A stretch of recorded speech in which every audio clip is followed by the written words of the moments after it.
In the heart of the underworld, a powerful Mafia boss keeps a beautiful dancer as part of his empire's entertainment, never suspecting her true secret. When he notices her baby and sees his own eyes staring back at him, everything changes. What begins as suspicion erupts into a storm of betrayal, forbidden love, and dangerous revelations that threaten the balance of his entire empire. The dancer's hidden truth forces the boss to choose between power, loyalty, and the family he never knew he had. For months, she performed on his stage, captivating audiences while hiding the most dangerous secret of all. Now, as he stares into those familiar eyes, he realizes that some secrets have the power to destroy everything he's built. But will discovering the truth about his child bring them together or tear his empire apart from within? Before we jump back in, tell us where you're tuning in from.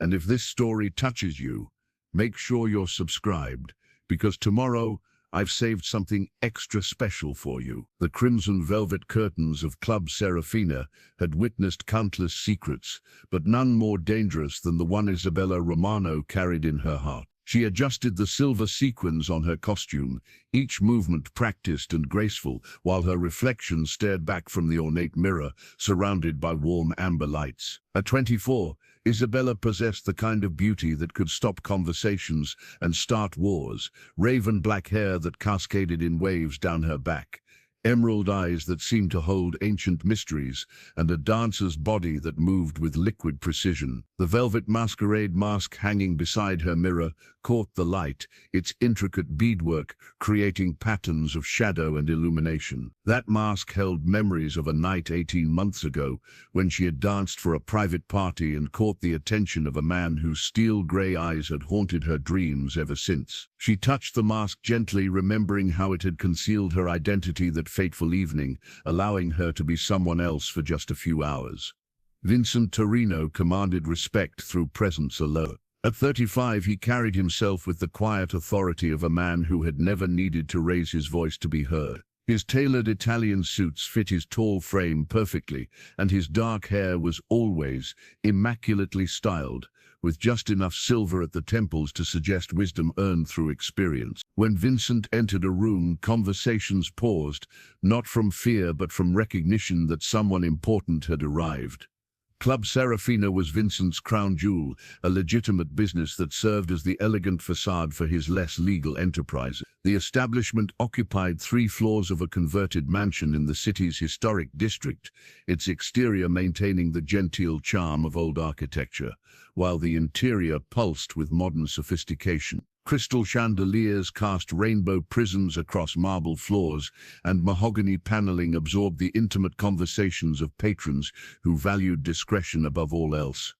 Isabella's routine had become as precise as clockwork over the past 6 months. She arrived at the club each evening at 7, spending an hour in preparation before her first performance at 8:30.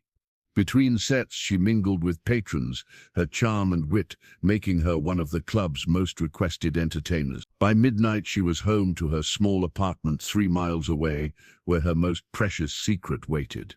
Marco was 15 months old, with chubby cheeks and an infectious laugh that could brighten Isabella's darkest moment. His nursery was painted in soft blues and yellows, filled with toys that Isabella carefully budgeted for each month.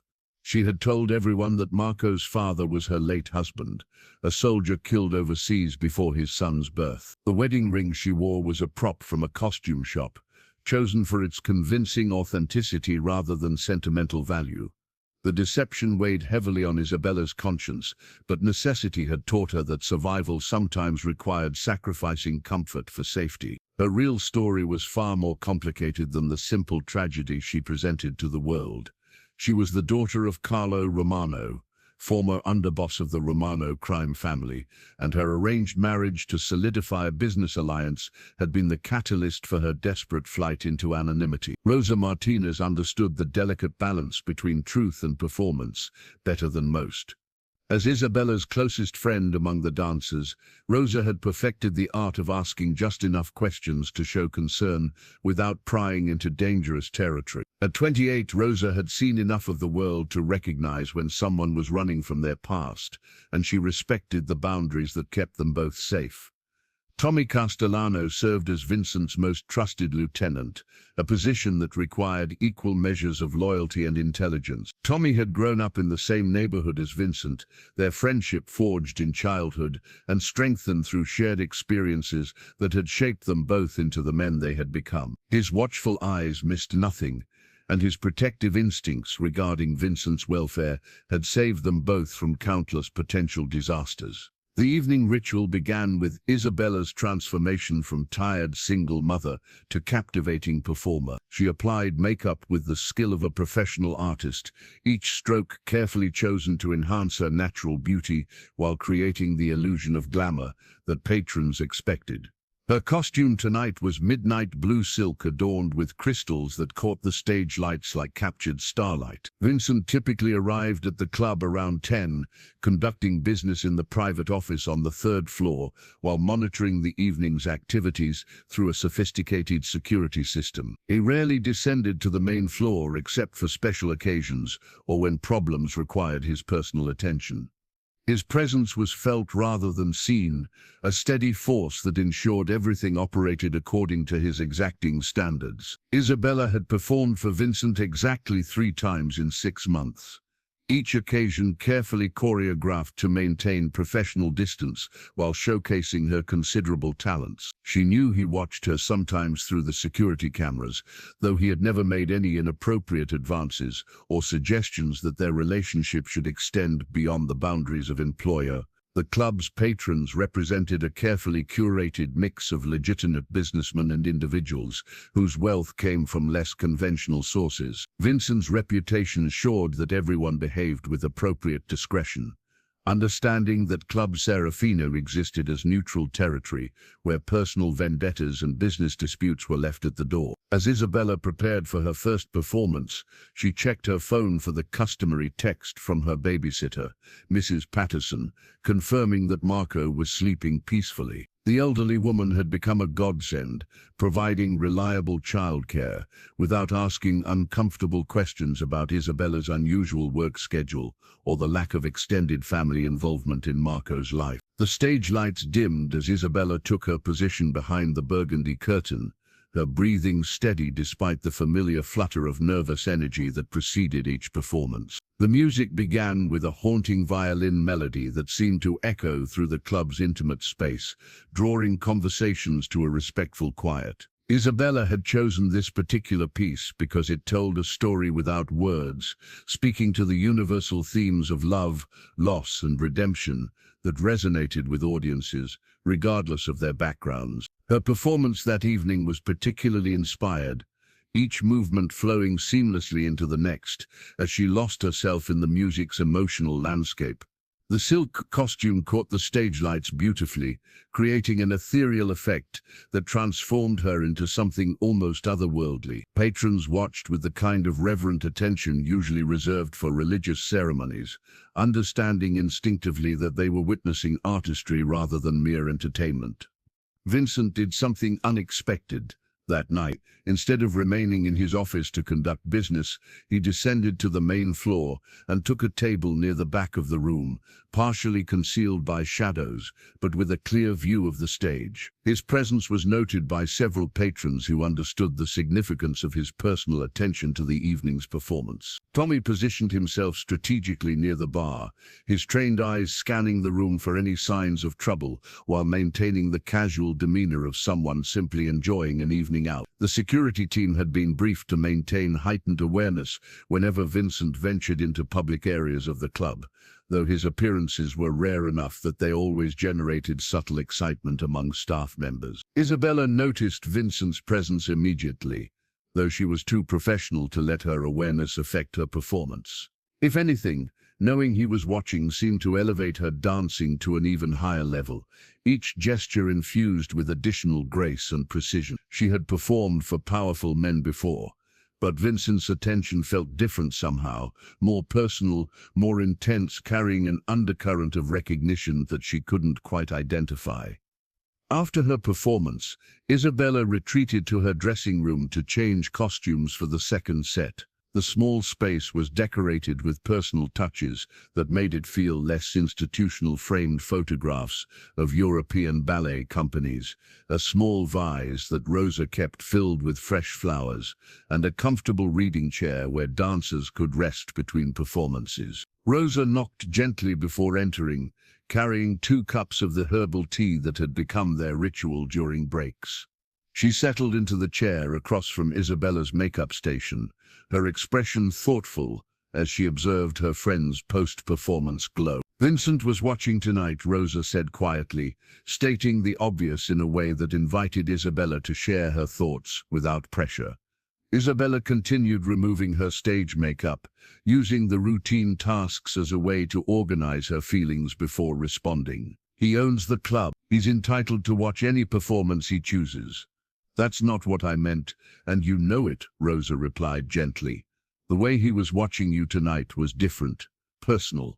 The observation made Isabella uncomfortable because it confirmed her own intuition about Vincent's attention. She had worked hard to maintain professional boundaries with all the club's patrons and management, understanding that her safety and Marco's well-being depended on keeping her personal life completely separate from her work environment. Meanwhile, in his 3rd-floor office, Vincent found himself unable to concentrate on the financial reports that demanded his attention.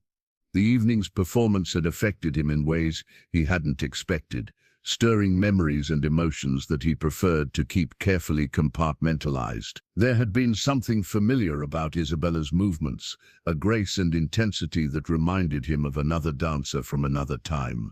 Tommy entered the office without knocking, a privilege earned through 20 years of friendship and absolute loyalty. He could read Vincent's moods better than anyone, recognizing the subtle signs of distraction that indicated his boss was processing something significant.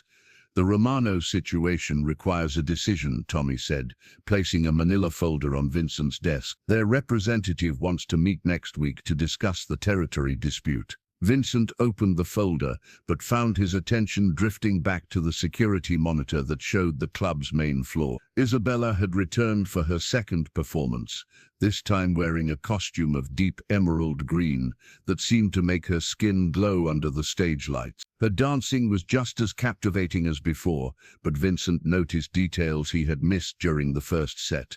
The particular way she held her head when concentrating, the graceful arch of her neck during certain movements. "Schedule the meeting for Thursday," Vincent said absently, his eyes still fixed on the monitor. "But make it clear that we're negotiating from a position of strength." Tommy followed Vincent's gaze to the security monitor, understanding immediately what had captured his boss's attention. In all the years they had worked together, Tommy had never seen Vincent display personal interest in any of the club's performers. The development was potentially significant, though whether it represented opportunity or complication remained to be determined. The second performance concluded to enthusiastic applause, and Isabella acknowledged the audience's appreciation with the kind of gracious bow that suggested genuine gratitude rather than calculated professionalism. As she left the stage, she felt the weight of Vincent's continued observation, though she couldn't see him clearly through the strategic lighting that concealed his table. Her evening routine continued with the third and final performance, a contemporary piece that showcased her versatility and technical skill. By 11:30, she had changed back into street clothes and was preparing to leave for home, where Marco waited with Mrs. Patterson, and the simple domestic pleasures that grounded her after nights spent in the club's sophisticated atmosphere.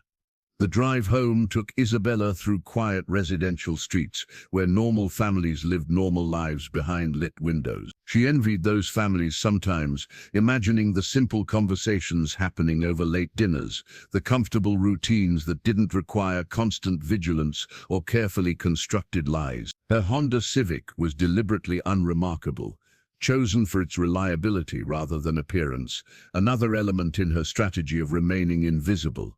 Mrs. Patterson was waiting in the living room when Isabella arrived, her knitting spread across her lap, while a mystery novel lay open beside her chair. The elderly woman had become more than a babysitter over the past 6 months. She was the closest thing to family that Isabella allowed herself to have in this carefully constructed life. "He was an angel tonight," Miss Patterson reported, gathering her belongings with the efficiency of someone who had raised 5 children of her own. "Went down at 8:30 sharp. Didn't make a peep since then. Though he did seem extra interested in that little rattle of his during dinner." Isabella's heart skipped slightly at the mention of the silver rattle, though she managed to keep her expression neutral. The christening gift had arrived anonymously 3 months after Marco's birth, delivered to her old address and forwarded through a chain of mail redirections that she hoped had obscured any trail back to her current location. The rattle bore an intricate family crest that she had never researched, afraid of what she might discover.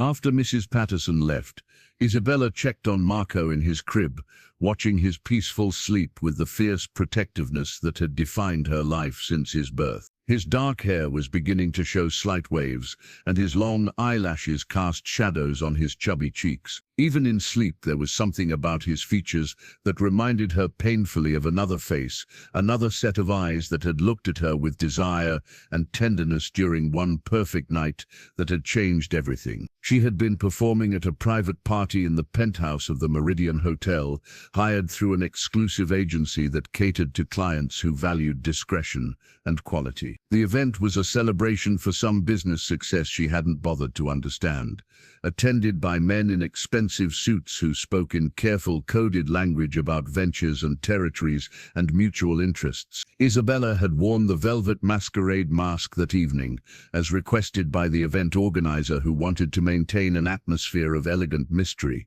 The mask had given her confidence, allowing her to embody a sophisticated persona that felt both familiar and foreign. Her performance had been flawless, a contemporary piece that told the story of a woman discovering her own power through movement and music. Afterward, during the cocktail reception, she had found herself in conversation with a man whose presence seemed to command the attention of everyone around him without any apparent effort on his part. He had complimented her performance with genuine appreciation rather than the calculated charm she usually encountered at such events.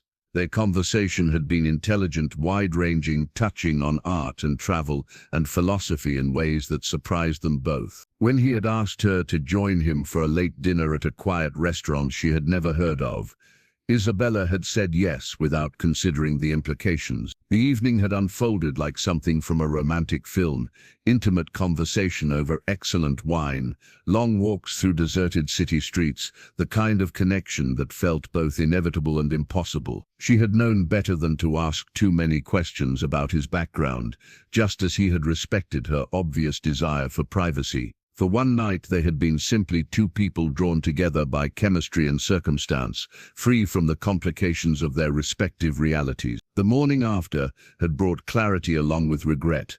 Isabella had left his hotel room before dawn, taking care to collect every trace of her presence, knowing instinctively that their worlds were too different to allow for anything beyond that single perfect night. She had returned the masquerade mask to its box and tried to convince herself that the memory would fade with time.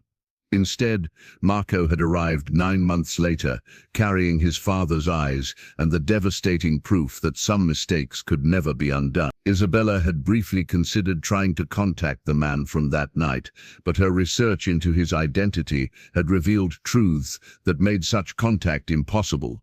Vincent Torino was not someone who could be approached casually with news of an unplanned pregnancy. Now standing beside Marco's crib in their small apartment, Isabella wondered if her carefully maintained distance was actually protecting her son or depriving him of something important. The weight of the decision pressed down on her shoulders like a physical burden, made heavier by the knowledge that time was running out for easy answers. Marco stirred in his sleep, one small hand reaching toward the silver rattle that lay beside his pillow. Even unconscious, he seemed drawn to the object that connected him to a heritage he would never know unless Isabella found the courage to risk everything she had built to protect him. The velvet mask watched from its place in her dresser drawer, a reminder of the night when masks had seemed like protection rather than barriers. Tomorrow, she would return to Club Serafina, to the stage where Vincent Torino watched her with eyes that matched their son's, neither of them knowing how close they stood to a revelation that would change everything. The emergency call came at 2 in the afternoon, disrupting Vincent's carefully planned day of meetings and financial reviews. Mrs. Patterson had fallen down the stairs of her apartment building and was being treated at St. Mary's Hospital for a broken wrist and mild concussion. Isabella received the news while preparing Marco's lunch, her hands trembling as she processed the implications of losing her only reliable childcare. With no other options available on such short notice, Isabella made the desperate decision to bring Marco to the club with her that evening. She convinced herself it would be temporary, just one night, until she could arrange alternative care. The club's third floor had private offices that weren't used during evening operations, and she could keep Marco entertained with quiet toys while she prepared for her performance. Isabella arrived at Club Serafina 2 hours earlier than usual, carrying Marco in his car seat, along with a diaper bag packed with everything a 15-month-old might need during a long evening. She had dressed him in his best outfit, navy blue pants, and a white shirt that made his dark eyes appear even more striking. The silver rattle was tucked among his toys, a comfort object that had become essential to his bedtime routine. Rosa was already at the club, rehearsing a new routine in the empty performance space. She looked surprised to see Isabella arriving so early with a baby, but her expression quickly shifted to understanding and concern as Isabella explained the situation. "You can use the small conference room on the 3rd floor," Rosa suggested. "It's soundproof and has comfortable furniture. Mr. Torino rarely uses it during dimming hours." Isabella felt a chill at the mention of Vincent's proximity to where she planned to keep Marco hidden. The 3rd floor was Vincent's domain, the nerve center of his operations, where he conducted business that demanded absolute privacy and security. Taking Marco there felt like bringing him directly into the world she had fought so hard to keep him away from, but necessity left no room for preference. Isabella set up a makeshift nursery in the conference room, spreading blankets on the carpeted floor and arranging Marco's toys in a small circle. The room's windows faced west, allowing afternoon sunlight to stream across the space and create a warm, welcoming atmosphere that seemed incongruous with the building's primary purpose. Marco adapted to the new environment with the resilience typical of young children. He crawled around the unfamiliar space with curiosity rather than fear, babbling contentedly as he explored the interesting textures and shadows created by the room's professional furniture. Isabella felt some of her anxiety ease as she watched him play, grateful for his naturally adaptable temperament. At 6:30, Isabella left Marco with strict instructions to Rosa about checking on him every 30 minutes while she prepared for her first performance. The routine of applying makeup and changing into costume provided a familiar anchor point in what had become an extraordinary stressful day. Vincent arrived at his usual time, taking the private elevator directly to his 3rd-floor office without passing through the main performance area. His evening began with a conference call to associates in Chicago, followed by a review of weekly revenue reports that required his personal attention. The business of running both legitimate and illegitimate enterprises demanded constant vigilance and detailed oversight. At 8:15, Vincent decided to walk down the hallway to retrieve a file from the conference room, where he kept archived financial records. He had no reason to expect anything unusual as he turned the handle and stepped into the room. The sight that greeted him defied immediate comprehension.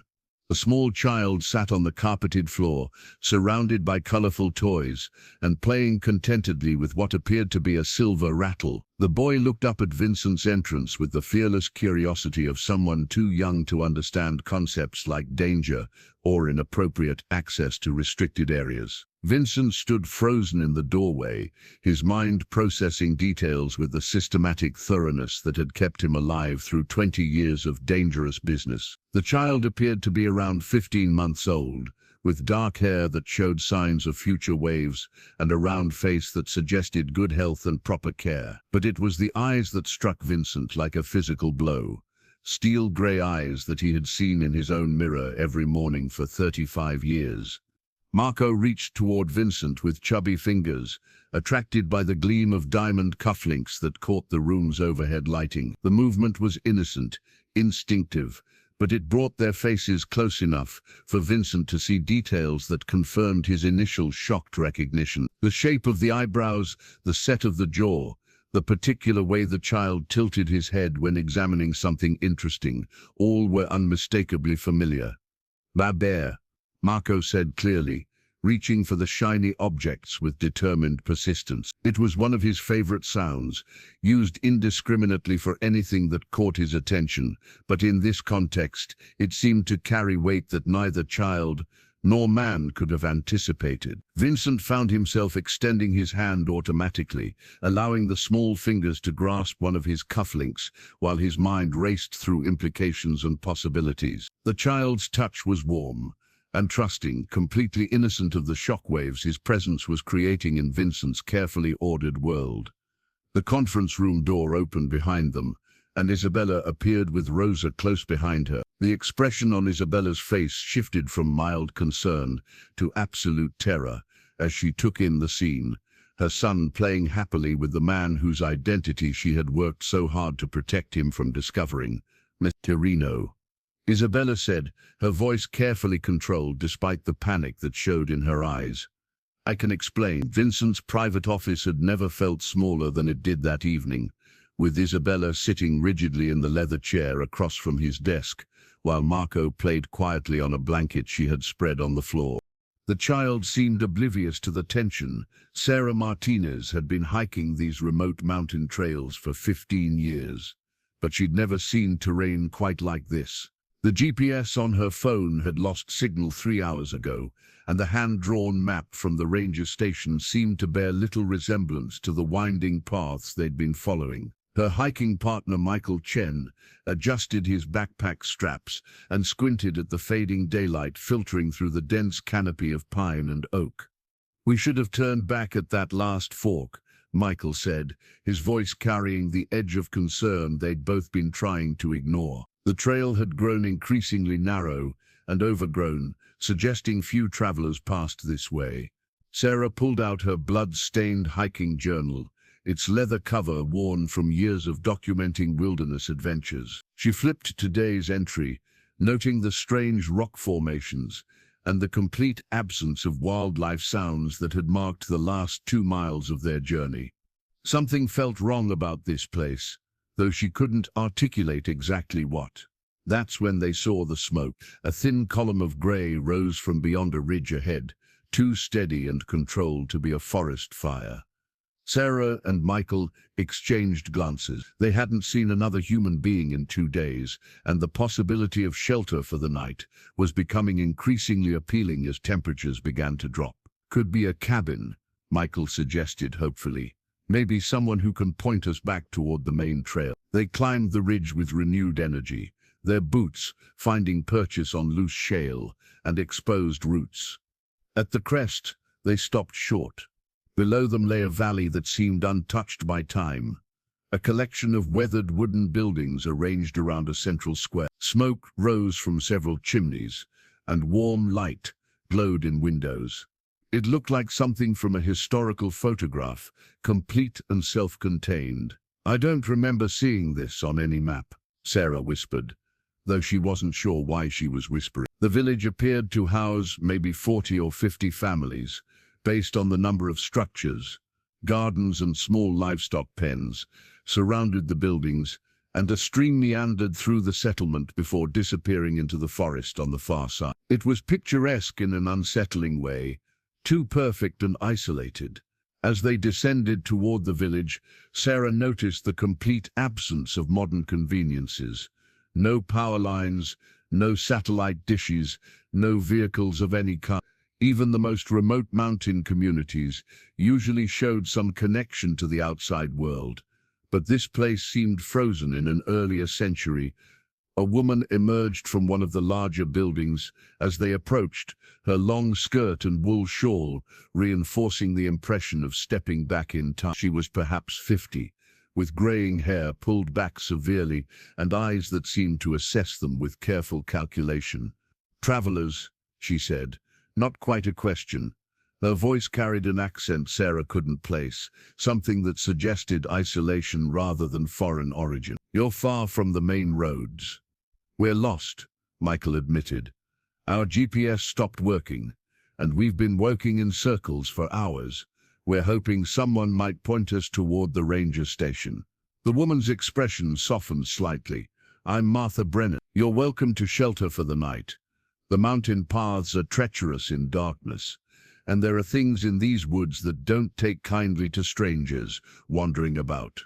Sarah felt a chill that had nothing to do with the cooling air. The woman's phrasing struck her as oddly ominous, but exhaustion and the prospect of a warm meal overcame her unease. Martha led them toward the central square, where other villagers had begun to emerge from their homes. Children peered curiously from doorways, while adults watched with expressions that seemed more wary than welcoming. Sarah noticed that everyone was dressed in the same anachronistic style, as if they'd all stepped out of a 19th century photograph. "We don't see many outsiders," Martha explained as they walked. "Perhaps once or twice a year, if that. Most folks who find us are usually in some kind of trouble." The village square centered around a large stone well and what appeared to be a communal cooking area. Several women were preparing what looked like the evening meal, working with practiced efficiency over open fires. The smell of cooking meat filled the air, rich and gamey in a way that made Sarah's stomach growl. "We have a guest house of sorts," Martha continued. "Nothing fancy, but clean and warm. Supper will be ready soon, and you're welcome to join us. We believe in taking care of those the mountain delivers to our door." As Martha spoke, Sarah caught sight of children gathering around the cooking fires, their faces bright with anticipation. They seemed normal enough, laughing and chattering in the way children do when a meal is approaching, but something in their excitement struck her as unusual, almost predatory in its intensity. Michael was already nodding gratefully at Martha's offer, clearly relieved to have found shelter. Sarah forced herself to smile and express similar gratitude, though an instinct she couldn't name continued to whisper warnings she wasn't ready to hear. Crackling between the adults, content with his toys and the fascinating new environment that offered so many interesting surfaces to explore. 3 hours had passed since Vincent's discovery, and the questions multiplying in his mind demanded answers that Isabella seemed reluctant to provide. She had offered only the most basic explanation that Miss Patterson's accident had left her without childcare, and she had hoped to keep Marco hidden until she could make other arrangements. Everything about her body language suggested there were deeper truths she wasn't sharing. Vincent opened the leather-bound ledger that served as his personal record of significant events and encounters. Unlike the business ledgers that tracked financial transactions, this book contained his private observations about people, places, and situations that might prove important in the future. His methodical nature had made detailed record-keeping a habit that had served him well in both legitimate and illegitimate ventures. The entries for 18 months ago were particularly detailed, covering a period when Vincent had been expanding his territory and establishing new partnerships with families in neighboring cities. There were notes about meetings, negotiations, social events, and personal encounters that might have seemed insignificant at the time but could prove relevant later. "The Meridian Hotel," Vincent said quietly, his finger tracing a particular entry in the ledger. "September 15th, private celebration for the Chicago Partnership Agreement." Isabella's sharp intake of breath confirmed what Vincent had already begun to suspect. The timeline aligned perfectly with Marco's age, and the location matched his clearest memory of an evening that had stood out from countless similar business functions because of an unexpected personal connection. "You were the dancer," Vincent continued, his voice carefully controlled, despite the emotions churning beneath the surface. "The one with the masquerade mask, who performed that contemporary piece about personal transformation." Isabella nodded slowly, understanding that denial was no longer possible. "You have an excellent memory. For some things," Vincent replied, his eyes moving between Isabella and Marco, particularly for events that seemed significant at the time.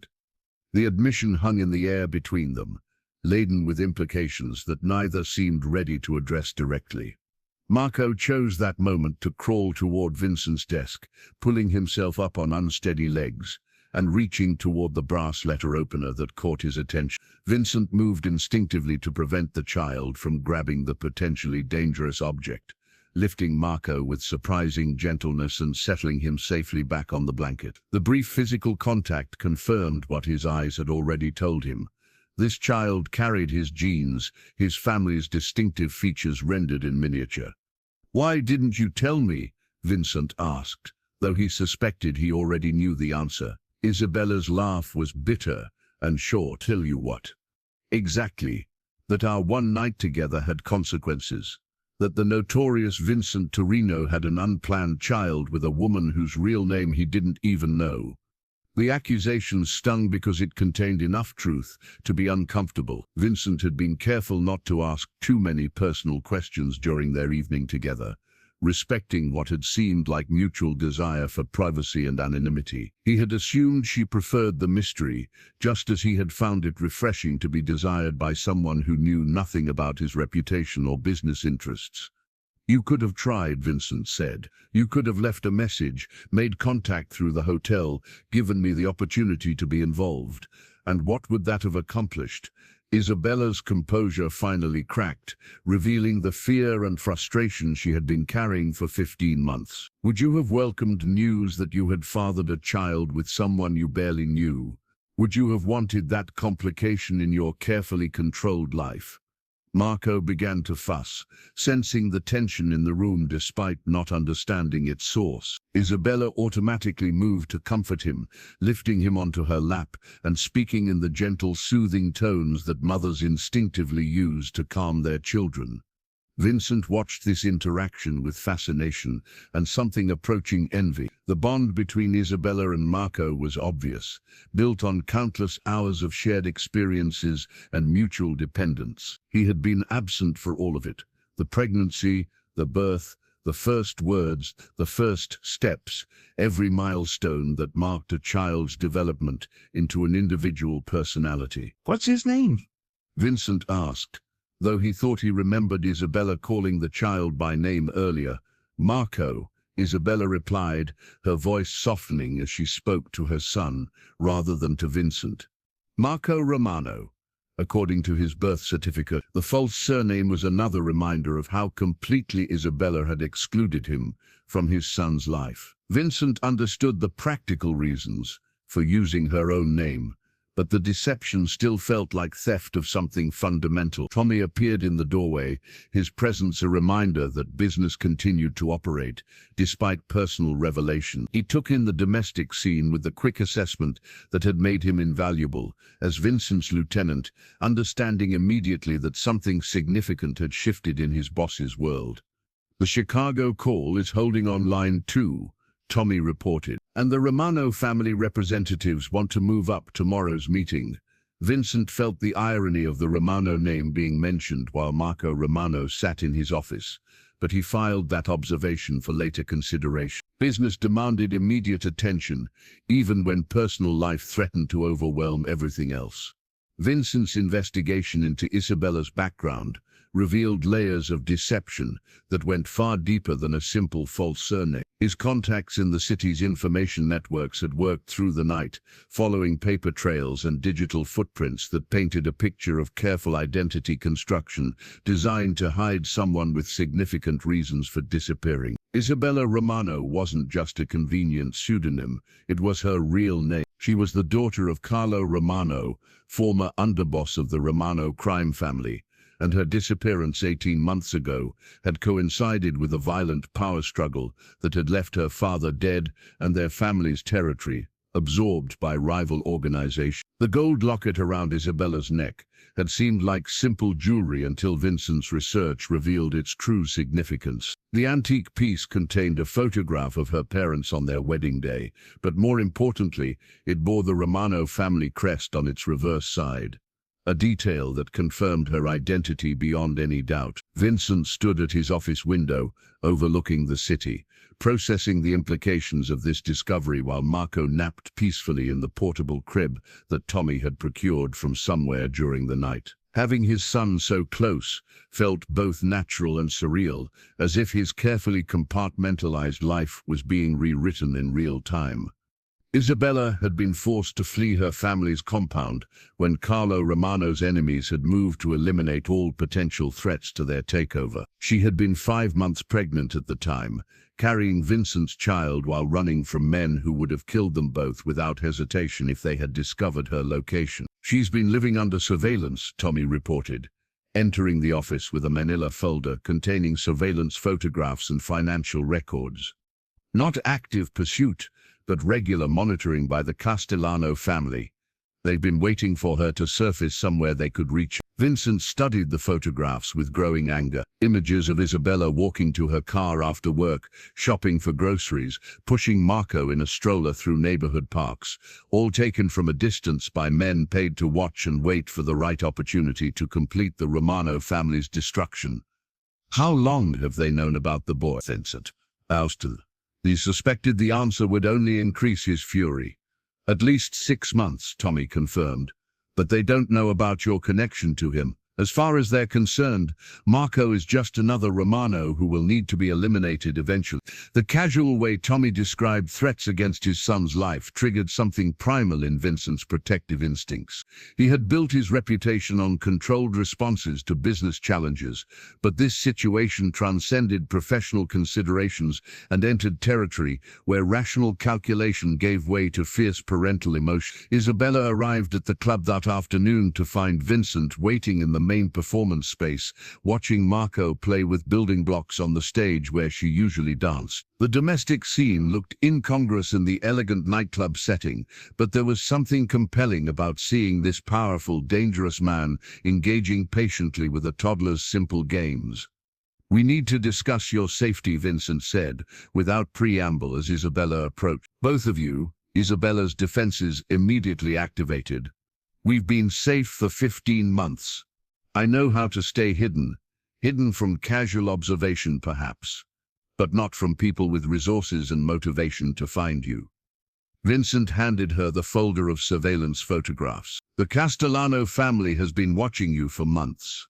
The blood drained from Isabella's face as she studied the images. The photographs documented her daily routines with frightening precision, showing that her carefully maintained anonymity had been an illusion for longer than she wanted to calculate. "What do they want?" she asked, though she suspected she already knew. "To finish what they started when they killed your father." The Romano family represented competition for territory and influence. Leaving survivors creates the possibility of future retaliation. Marco looked up from his blocks, drawn by the serious tone of their conversation. He crawled toward Isabella with the unsteady determination of a child who had recently mastered locomotion, pulling himself up using her leg as support. "Mama," he said clearly, one of the handful of words he had mastered. The simple syllable carried weight in this context, reminding them both that their decisions affected more than just themselves. Vincent watched this interaction with an expression that Isabella couldn't quite interpret. There was longing there, and regret, but also something that looked like determination forming beneath the surface. "I have a proposal," Vincent said carefully. "Move in with me, both of you. My house has security measures that can protect you better than anonymous apartment living." Isabella's immediate instinct was to refuse. Everything about Vincent's world represented the danger she had been trying to escape, but the surveillance photographs had shattered her illusion of safety, forcing her to confront the reality that her independent approach to protection wasn't adequate against organized threats. "I won't be your kept woman," Isabella said firmly, "and I won't have Marco growing up thinking this life is normal." "I'm not suggesting either of those things," Vincent replied. "I'm offering protection for my son and the woman who has been caring for him alone for 15 months. What happens between us personally can be decided later, when immediate threats aren't a factor." The offer was reasonable, even generous, but it came with implications that Isabella wasn't sure she was ready to accept. Living in Vincent's house would mean acknowledging publicly that she and Marco were under his protection, effectively announcing their connection to anyone paying attention. "There's something else you need to know," Vincent continued. "Carlo Romano was my business partner before he was killed. The territory dispute that destroyed your family was partly caused by my expansion into areas that other families considered off-limits. The revelation hit Isabella like a physical blow. Vincent's connection to her family's destruction added another layer of complexity to an already complicated situation, raising questions about whether his protection came from guilt rather than genuine concern. The confrontation came sooner than either Vincent or Isabella had anticipated. 3 days after moving into Vincent's fortified mansion on the outskirts of the city, Isabella discovered the truth about her supposedly dead husband, a truth that shattered everything she thought she knew about her own past. The blood-stained wedding ring had been found in her father's safe, along with documents that revealed the elaborate deception Carlo Romano had orchestrated to protect his daughter. Isabella had never been married. The wedding photos, the death certificate, even the grief she had carried for a husband, killed overseas, all of it had been a carefully constructed lie designed to hide her pregnancy from enemies who would have used an illegitimate child as leverage against the Romano family. Vincent found Isabella in the mansion's library, surrounded by the documents that Tommy had retrieved from a safety deposit box Carlo Romano had maintained under an assumed name. She was holding the blood-stained ring with trembling fingers, her face pale with the shock of discovering that her entire understanding of her own history had been fabricated. "He never existed," Isabella whispered, her voice hollow with disbelief. "The husband I mourned, the man I told everyone was Marco's father, my own father, invented him to protect us." Vincent studied the documents spread across the mahogany table, each page representing another layer of Carlo Romano's desperate attempts to safeguard his daughter and unborn grandchild. The attention to detail was impressive: military service records, marriage certificates, even photographs that had been expertly doctored to include a fictional husband in family gatherings. "Your father was protecting you the only way he knew how," Vincent said gently. He understood that being known as an unmarried mother with uncertain paternity would make you vulnerable to pressure from rival families. Marco played contentedly on the library's thick Persian rug, building towers with wooden blocks that Vincent had purchased during an impulsive shopping trip the previous afternoon. The sight of his son in this refined, secure environment had stirred emotions that Vincent was still learning to navigate: pride, protectiveness, and an unexpected tenderness that challenged his carefully maintained professional demeanor. "But why create such an elaborate fiction?" Isabella asked. "Why not simply arrange a real marriage to provide legitimate protection?" Vincent hesitated before answering, understanding that his response would reveal information about her father that might be painful to hear. Because Carlo knew who the real father was. "He had been monitoring your activities the night you met me, trying to assess whether my expansion into Romano territory represented opportunity or threat." The implication settled over Isabella like a cold weight. Her father had known about her night with Vincent, had probably known about the pregnancy before she did, and had chosen deception over honesty because he understood the political complications that a Torino-Romano child would create. "He never told you," Isabella said, the statement heavy with bitter realization. "He let me believe I was protecting Marco from a father who didn't know he existed, when the truth was that both of you knew and were playing some kind of game around my ignorance." "It wasn't a game," Vincent said firmly. "Carlo approached me 6 months after Marco's birth with a proposal. He wanted to establish a formal alliance between our families, with your son serving as the bridge between Romano and Torino interests." Isabella stood abruptly, pacing to the library's tall windows that overlooked the mansion's meticulously maintained gardens. The revelation that her father and Vincent had been negotiating about Marco's future without her knowledge felt like another betrayal, another example of men making decisions about her life while excluding her from the conversation. "What was the arrangement?" she asked, her back still turned to Vincent. "Carlo would maintain custody of you and Marco, ensuring your safety and privacy. I would provide financial support and protection from rival families who might see a Torino heir as a threat or opportunity. When Marco came of age, he would be given the choice of which family legacy to claim. The clinical nature of the proposed arrangement made Isabella feel like a commodity being traded between business partners rather than a woman with agency over her own decision.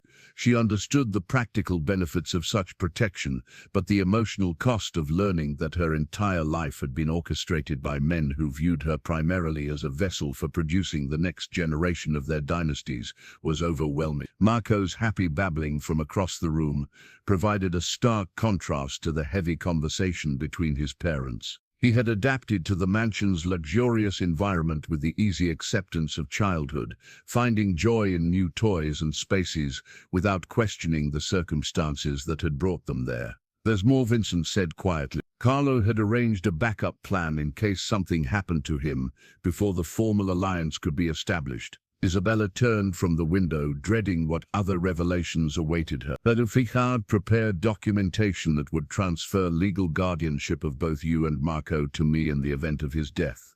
The papers were dated and notarized 6 months ago, waiting in his attorney's office for activation." The final piece of Carlo Romano's elaborate scheme clicked into place, revealing the full scope of his manipulation. Even his death had been anticipated and planned for, with contingencies designed to ensure that his daughter and grandson would remain under protection regardless of changing circumstances. Isabella felt the weight of being controlled by dead men's wishes, her autonomy sacrificed to family politics that predated her birth and would likely continue long after her death. The blood-stained wedding ring seemed to mock her from the table, a physical reminder that nothing in her life had been what it seemed.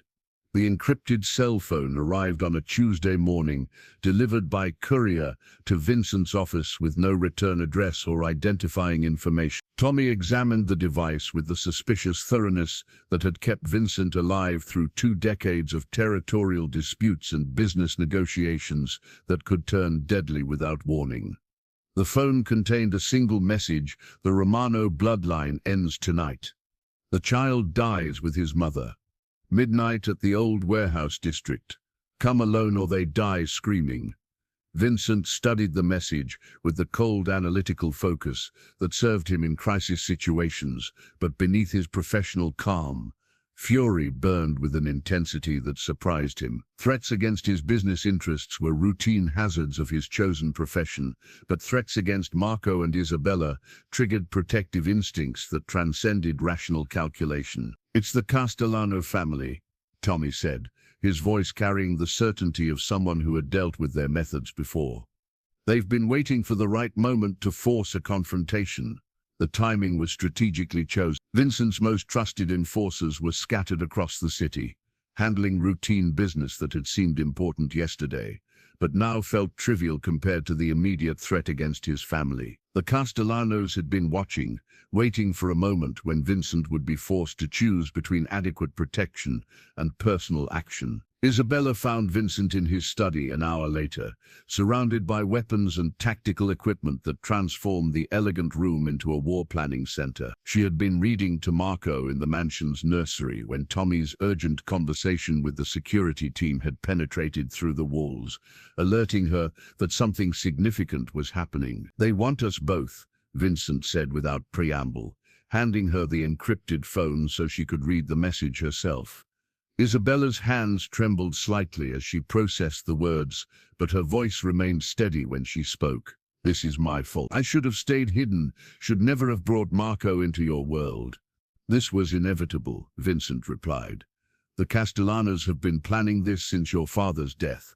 Discovering Marco's paternity just gave them additional leverage." Rosa arrived at the mansion that afternoon with news that made the situation even more dangerous. She had been followed from the club by men in expensive cars who made no attempt to conceal their surveillance, a clear message that Vincent's enemies were closing their net around everyone connected to Isabella and Marco. "They know about Mrs. Patterson too," Rosa reported. "Someone visited her at the hospital, asking questions about Isabella's schedule and routines. The nurses thought he was a family friend until he started asking about the baby." The scope of the threat was expanding beyond Vincent's immediate ability to counter through conventional security measures. The Castellanos weren't just targeting Isabella and Marco. They were systematically identifying and threatening everyone who might provide sanctuary or assist. Vincent spent the afternoon making preparations that balanced strategic necessity with emotional reality. If he followed the kidnappers' demands and went to the warehouse alone, he would likely die along with Isabella and Marco. If he brought adequate backup, the kidnappers would disappear, taking their hostages to another location where the odds would be even worse. There's a third option, Tommy suggested during their final planning session. We give them what they expect, but not what they want. The plan that emerged was dangerous and complex, requiring split-second timing and absolute trust between team members who had worked together for years. Vincent would appear to comply with the demand to come alone, while Tommy and a carefully selected strike team would position themselves for a coordinated assault that would neutralize the kidnappers before they could harm their hostages. Isabella insisted on being part of the planning discussion, despite Vincent's preference for keeping her safely isolated from operational details. She had information about Castellano family methods that could prove crucial, knowledge gained from growing up in a world where such tactical considerations were dinner-table conversation. They'll have multiple exit strategies, Isabella explained, studying the warehouse district layout that Tommy had spread across Vincent's desk. My father taught me that families like the Castellanos never commit to operations that don't provide multiple escape routes. Her insight proved valuable in identifying potential ambush positions and alternate routes that Vincent's team needed to secure before the main assault could begin. Despite her lack of formal military training, Isabella understood the psychology of family warfare in ways that complemented Vincent's more conventional tactical knowledge. As evening approached, Vincent found himself in the nursery, watching Marco play with the building blocks that had become his favorite toys. The child's innocent contentment provided a stark contrast to the violence being planned in his defense, highlighting the fundamental contradiction of trying to protect innocence through methods that destroyed it. Dada, Marco said clearly, looking directly at Vincent with the uncomplicated affection that children offered so freely.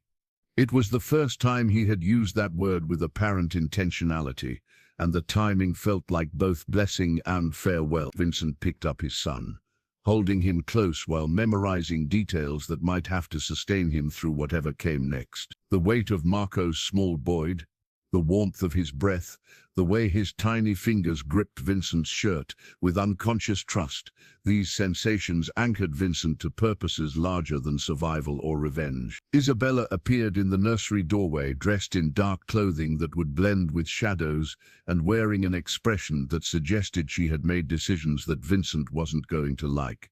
"I'm coming with you," she said before he could object. "This started because of my family's history. It ends with my participation."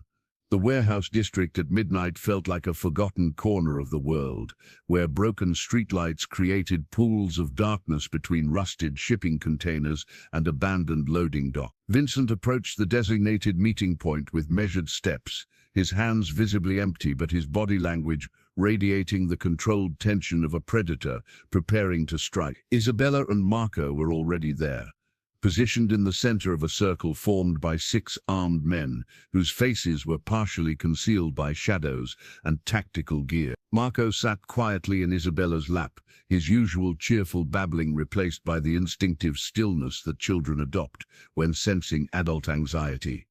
"Vincent Torino," called a voice from the darkness beyond the circle. The great protector of family Intuk, Sarah Martinez, had been hiking these remote mountain trails for 15 years, but she'd never seen terrain quite like this. The GPS on her phone had lost signal 3 hours ago, and the hand-drawn map from the ranger station seemed to bear little resemblance to the winding paths they'd been following. Her hiking partner Michael Chen adjusted his backpack straps and squinted at the fading daylight, filtering through the dense canopy of pine and oak.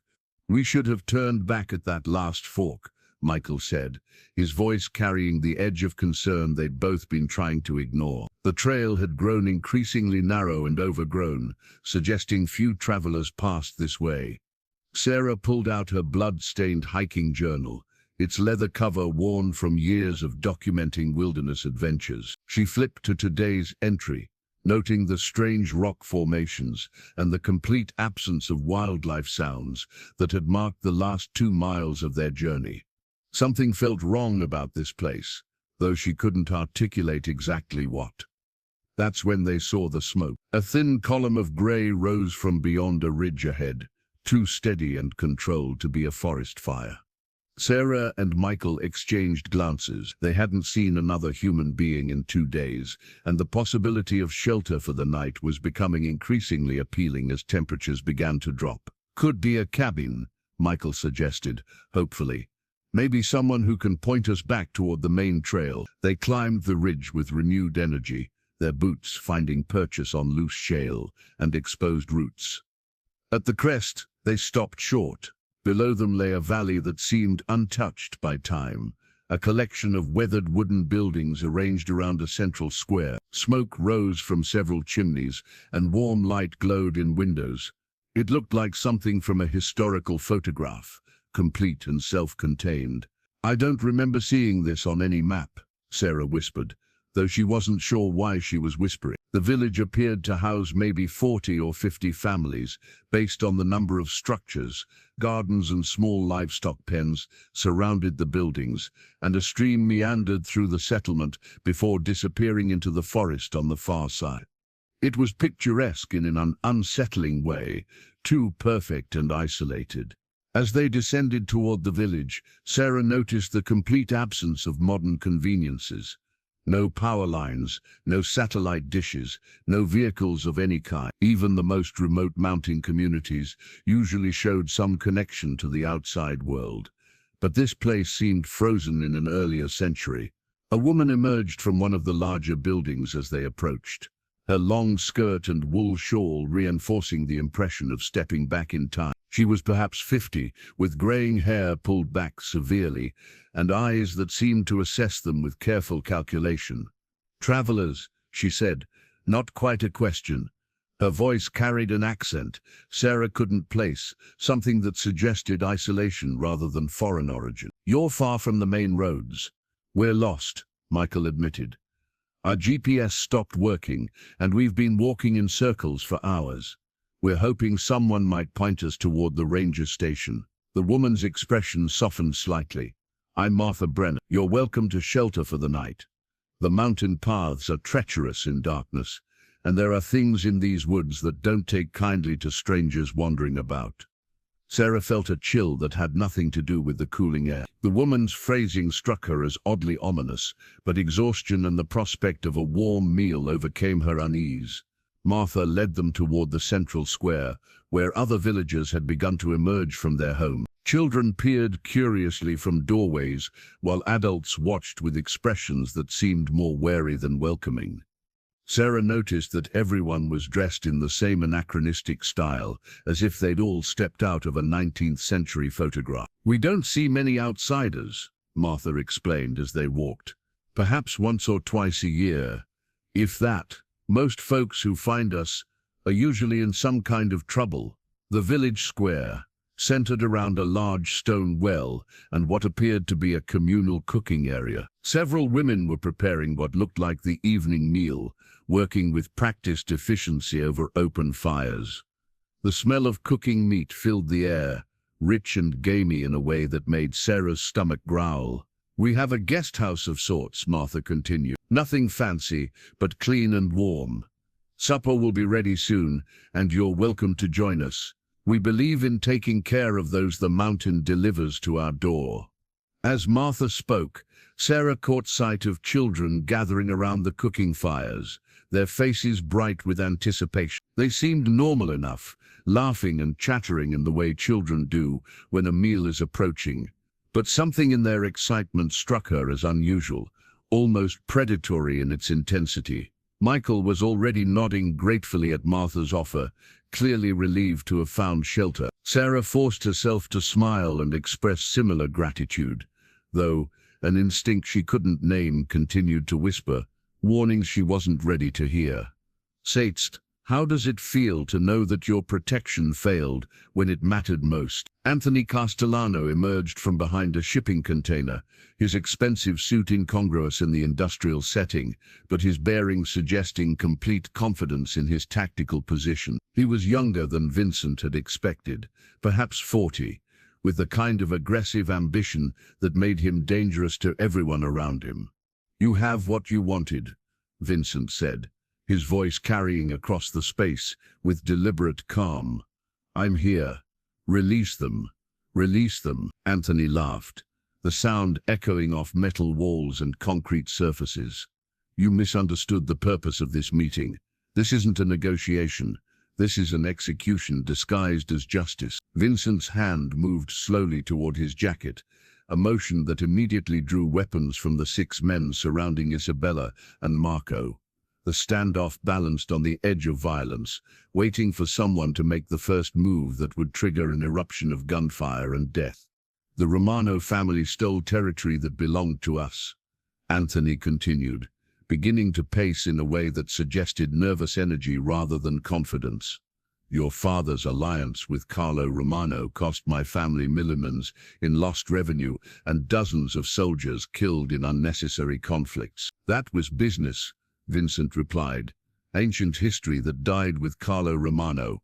Nothing dies until I say it dies," Anthony snapped. "The Romano bloodline continues through that child. As long as he lives, someone might decide to reclaim what was taken from us." Marco chose that moment to reach toward Vincent, recognizing his father despite the distance and tension surrounding them. The gesture was innocent, instinctive, but it seemed to enrage Anthony further. "Even now, the boy reaches for his father," Anthony said with disgust. "Teaching him early that Torino protection is worth more than Romano blood." Isabella spoke for the first time since Vincent's arrival, her voice steady despite the weapons trained on her. "Marco is innocent of whatever grievances exist between our families. He's just a child." "No child is innocent of their bloodline," Anthony replied. "Your father understood that principle when he ordered the execution of my nephew, a boy barely older than yours." The accusation hung in the air like smoke from a funeral pyre, adding historical weight to personal grievances that had festered across generations of family warfare. Vincent realized that this confrontation was about more than territory or business. It was about cycles of revenge that predated his involvement and would continue unless permanently broken. Tommy's voice crackled through the nearly invisible earpiece that Vincent wore, providing crucial intelligence about the tactical situation developing around them. 6 additional hostiles positioned on the warehouse roof, 2 escape vehicles running silent on the north side. Strike team in position. The information confirmed Vincent's suspicion that Anthony had prepared for multiple contingencies, understanding that this confrontation would likely result in casualties regardless of how it began. But the Castellano leader had also made the mistake of concentrating his forces in predictable positions, creating vulnerabilities that Vincent's team was prepared to exploit. "You made one critical error," Vincent said, taking a step closer to the circle of armed men. "You assumed that I came here to negotiate. You came here to die," Anthony replied. "All 3 of you." Vincent's response was a slight smile that carried no warmth whatsoever.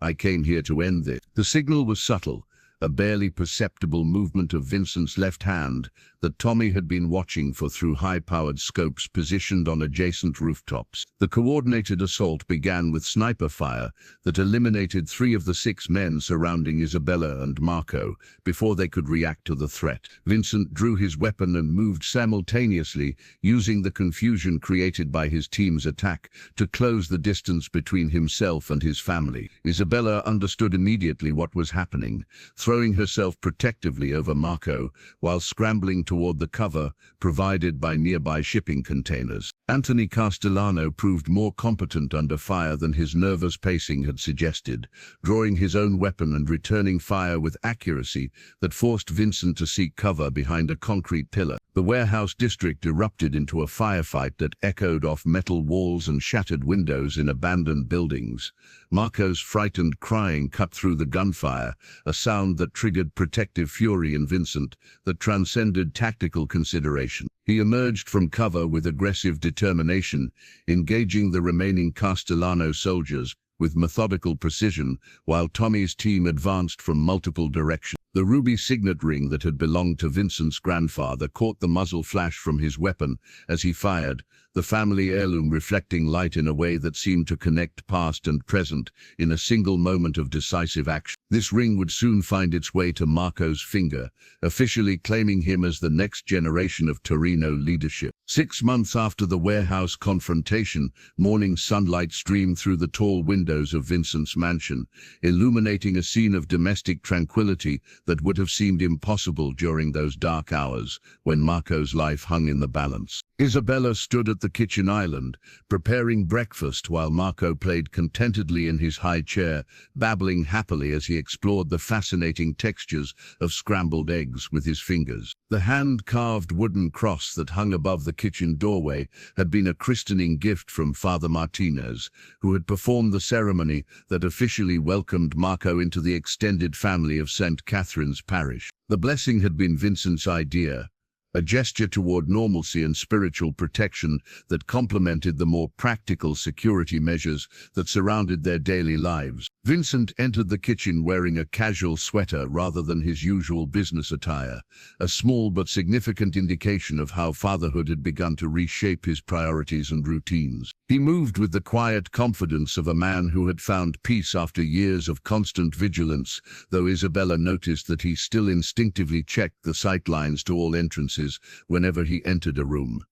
"Any interesting mail today?" Isabella asked, nodding toward the stack of correspondence that Vincent's security team had already screened for potential threats. "The usual business reports," Vincent replied, settling into the chair beside Marco's high chair. "And a wedding invitation from Rosa and Miguel." Isabella smiled at the news. Rosa's relationship with Miguel Rodriguez had blossomed during the intense weeks following the warehouse incident, when shared concern for Isabella's safety had brought them together in ways that casual acquaintance never could have achieved. Their engagement had been announced last month, with plans for a spring wedding that would celebrate new beginnings for everyone involved. Marco reached toward Vincent with egg-covered fingers, his face lighting up with the pure joy that children reserve for their favorite people. Vincent accepted the messy affection without hesitation, understanding that these moments of simple connection were more valuable than any business achievement or territorial expansion. "Dada," Marco said clearly, the word now carrying the weight of established relationship rather than tentative recognition. The transformation in Vincent's life had been noticed by everyone in his organization, though few dared to comment directly on how fatherhood had affected their leader's approach to business decisions. Tommy observed that Vincent now scheduled important meetings around Marco's nap times, and had installed a state-of-the-art playground in the mansion's backyard, but he wisely kept such observations to himself. Isabella had adapted to her new role with grace that surprised even her. The woman who had once feared any connection to Vincent's world now moved through it with confidence, understanding that her position as Marco's mother gave her influence that could be used to positive effect. She had begun attending charity functions as Vincent's partner, using her visibility to support causes that helped children and families affected by urban violence. Club Serafina continued to operate under Isabella's expanded management, though her performances were now limited to special occasions when she felt inspired to dance, rather than financial necessity. The club had become a showcase for emerging talent, with Isabella serving as both mentor and creative director for entertainers who shared her commitment to artistic excellence. The partnership had proved mutually beneficial in ways that extended beyond business considerations. Vincent's reputation provided security that allowed Isabella to pursue creative projects without fear of external interference, while Isabella's influence had encouraged Vincent to consider how his business decisions affected the broader community. Marco's future had been secured through trust funds and educational arrangements that would provide him with choices his parents had never enjoyed. Vincent had insisted on establishing accounts that would allow Marco to pursue any legitimate career path, understanding that the child should never feel trapped by family expectations or limited by his father's reputation. The wooden cross caught the morning light as Isabella moved around the kitchen, its simple craftsmanship a reminder that some blessings couldn't be purchased or negotiated. Father Martinez had explained during the christening ceremony that the cross represented hope for Marco's future, faith in divine protection that complemented his parents' more earthly efforts to keep him safe. Vincent's phone buzzed with a text message from Tommy, but he ignored it in favor of helping Marco navigate the complex challenge of drinking from a sippy cup without soaking his clothes. The business would continue to require attention, but it would no longer dominate every waking moment or eclipse the simple pleasures of family life. Isabella watched this interaction with satisfaction that went deeper than mere content. She had risked everything to protect Marco from the world that had destroyed her own family, but she had learned that protection could take different forms. Vincent's love for their son was evident in countless small gestures that spoke to permanent commitment rather than temporary infatuation. The morning routine concluded with Marco's bath, a daily ritual that had become a source of entertainment for all three participants. Vincent had mastered the art of making bath time, engaging without creating chaos, while Isabella provided running commentary that made even routine hygiene seem like an adventure. As they prepared to start another day in their carefully constructed life, the wooden cross served as a silent reminder that some gifts transcended human planning or control. Marco's laughter echoed through the mansion's halls, carrying promises of joy that would outlast any temporary challenges or uncertainties that lay ahead. Isabella's custom-made ballet shoes lay carefully arranged in the mansion's converted dance studio, their satin ribbons catching the afternoon light that streamed through floor-to-ceiling windows. These shoes represented more than mere accessories. They were a bridge between the woman she had been and the person she was becoming, proof that some essential parts of herself could survive even the most dramatic life changes. The studio itself had been Vincent's surprise gift for Isabella's 25th birthday, a space designed specifically for her needs, with professional-grade flooring, mirrored walls and a sound system that could accommodate everything from classical ballet to contemporary dance composition. The room occupied what had once been a formal dining room, its transformation symbolizing how their entire household was being reimagined around family priorities rather than traditional expectations. Isabella had been reluctant to accept such an extravagant gesture, understanding that gifts in Vincent's world often carried implications beyond simple generosity. But her first morning in the completed studio had dissolved her reservations, revealing how much she had missed the physical and emotional release that came from unrestricted movement through space. Marco watched from his playpen position safely away from the dance area, his eyes tracking his mother's movements with the fascination that young children show for activities they can't yet understand, but somehow recognize as important. His presence transformed Isabella's practice sessions from solitary exercises into shared experiences, his delighted clapping providing rhythm and encouragement that elevated even routine warm-up exercises. The integration of Isabella's artistic pursuits into Vincent's structured household had required adjustments from everyone involved. The mansion's staff had learned to work around practice schedules and costume fittings, while Vincent's business associates had grown accustomed to occasionally encountering a woman in dance attire, moving through spaces they had previously considered exclusively masculine territory. Vincent himself had become an unexpected enthusiast for Isabella's artistry, attending her private performances with the kind of focused attention he usually reserved for business presentations. His appreciation went beyond mere support for a partner's interests. He genuinely understood that Isabella's dancing represented a form of communication that transcended words, a way of expressing emotions and ideas that couldn't be captured through conventional conversation. The afternoon practice session had particular significance because Isabella was preparing for her first public performance since Marco's birth.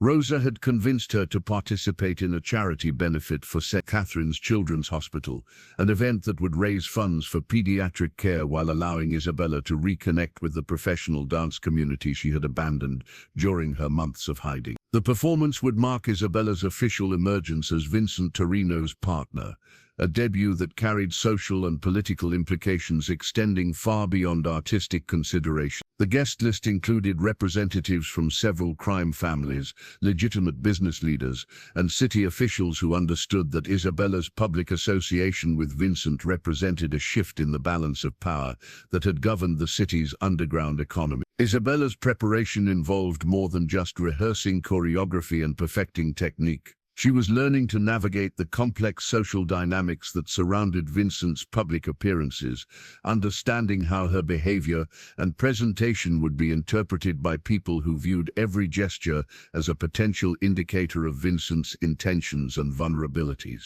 The custom ballet shoes had been crafted by Giuseppe Martinelli, an elderly artisan whose family had been making performance footwear for European ballet companies for 3 generations. Vincent had commissioned the shoes through connections that reached across international networks, understanding that Isabella deserved equipment worthy of her considerable talent.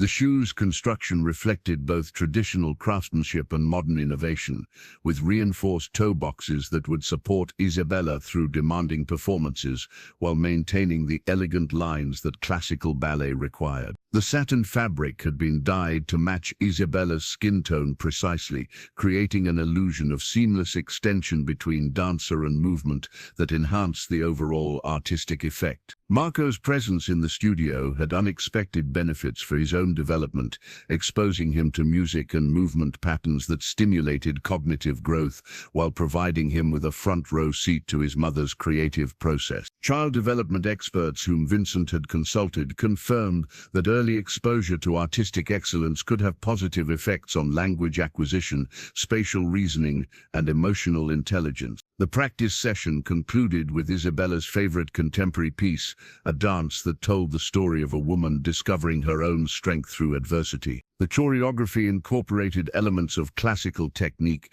with modern expression, creating a narrative that resonated with Isabella's personal journey from hidden dancer to protected family member to confident partner in Vincent's complex world. Vincent appeared in the studio doorway as Isabella finished her routine, his timing suggesting that he had been watching from the hallway without wanting to interrupt her concentration. His presence had become a comfortable constant in her creative process, providing security and appreciation without the pressure to perform for external judgment. Marco reached toward his father from the playpen, babbling excitedly about the entertainment he had just witnessed. Vincent lifted his son with the easy confidence that had developed over months of shared experiences, understanding that these afternoon sessions were as important for Marco's emotional development as they were for Isabella's artistic expression. The platinum baby spoon gleamed in the morning sunlight as Marco attempted to feed himself breakfast, his coordination improving daily but still resulting in more oatmeal on his high chair tray than in his mouth. Vincent watched this struggle with the patient amusement of a father who had learned that developmental milestones couldn't be rushed, no matter how much money or influence one possessed. At 18 months, Marco was walking with increasing confidence, his vocabulary expanding to include words that reflected his growing awareness of the world around him. Mama, Dada, and more had been joined by Book, Ball, and most recently Tommy, much to the delight of Vincent's lieutenant, who had unexpectedly discovered a talent for entertaining young children. The platinum spoon had been Vincent's choice, selected from an exclusive collection at Tiffany & Company during a shopping expedition that had surprised the sales staff more than Vincent cared to admit. The sight of a man with his reputation carefully examining baby items had required some mental adjustment, but Vincent's money ensured that any surprise remained professionally concealed. Isabella had initially objected to such extravagant feeding implements, arguing that a normal child didn't need platinum utensils to learn basic motor skills, but Vincent's explanation had revealed motivations beyond mere luxury.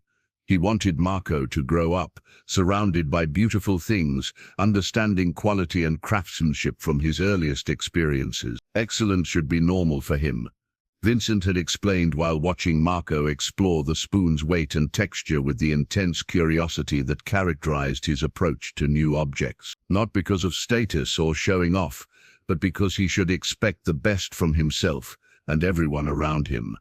The philosophy reflected Vincent's own childhood experiences, growing up in a household where mediocrity was considered a character flaw rather than an acceptable standard. His father had taught him that attention to detail in small matters usually indicated reliability in larger responsibilities, a lesson that had served Vincent well in business situations where lives depended on precision and follow-through. Marco's high chair was positioned at the kitchen island, where he could observe the morning routines that structured their household's daily life. Isabella prepared breakfast while reviewing her schedule for the day, which now included not only dance rehearsals, but also meetings with charity organizations and social obligations that came with her role as Vincent's partner. Miss Patterson had returned to her duties as Marco's daytime caregiver, her wrist fully healed and her appreciation for the family's generosity expressed through even more devoted attention to Marco's care and development. The elderly woman had adapted remarkably well to the mansion's security protocols, understanding that certain precautions were necessary without asking uncomfortable questions about their specific purposes. Vincent's morning routine had evolved to accommodate Marco's schedule, with business calls delayed until after breakfast and evening meetings concluded early enough to participate in bedtime rituals. The adjustment had surprised his associates, who had expected fatherhood to represent a temporary distraction rather than a permanent reordering of priorities. Tommy entered the kitchen, carrying the morning security briefing, a daily ritual that updated Vincent on overnight developments and potential concerns requiring his attention. The presence of both Isabella and Marco during these briefings had necessitated the development of coded language that could convey important information without exposing sensitive details to civilian family members. "The Chicago situation requires your personal attention this afternoon," Tommy reported, his phrasing indicating that the matter involved potential violence or other complications that made telephone discussions inadvisable. "The principals prefer face-to-face negotiation." Vincent nodded, understanding that such meetings were inevitable aspects of his business, but feeling the familiar tension between professional obligations and family responsibility. The days when he could disappear for weeks to handle territorial disputes or partnership negotiations were gone, replaced by a need to balance competing demands in ways that protected both his business interests and his personal relationships. Marco chose that moment to successfully deliver a spoonful of oatmeal to his mouth without dropping most of it, an achievement that earned enthusiastic praise from both parents and even a rare smile from Tommy, who had grown genuinely fond of the child despite his general preference for adult company. "Very good, Marco," Isabella said, her voice carrying the special warmth that mothers reserve for celebrating their children's accomplishments. "You're getting so big and so smart." The simple domestic scene represented everything Vincent had never known he wanted.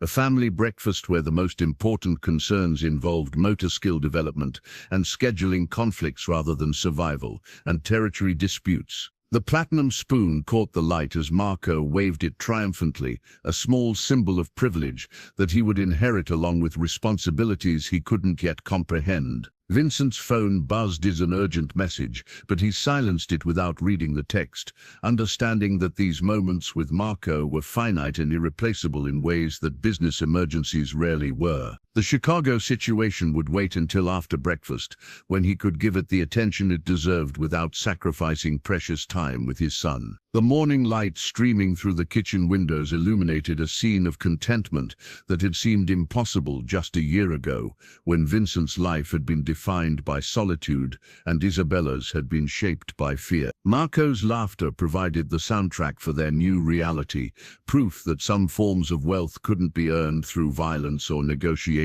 The commissioned family portrait hung above the marble fireplace in Vincent's study, its formal composition capturing a moment of unity that had taken months to achieve in reality. The artist, Alessandro Benedetti, had spent weeks observing the family's interactions before beginning the actual painting, understanding that authentic portraiture required more than technical skill.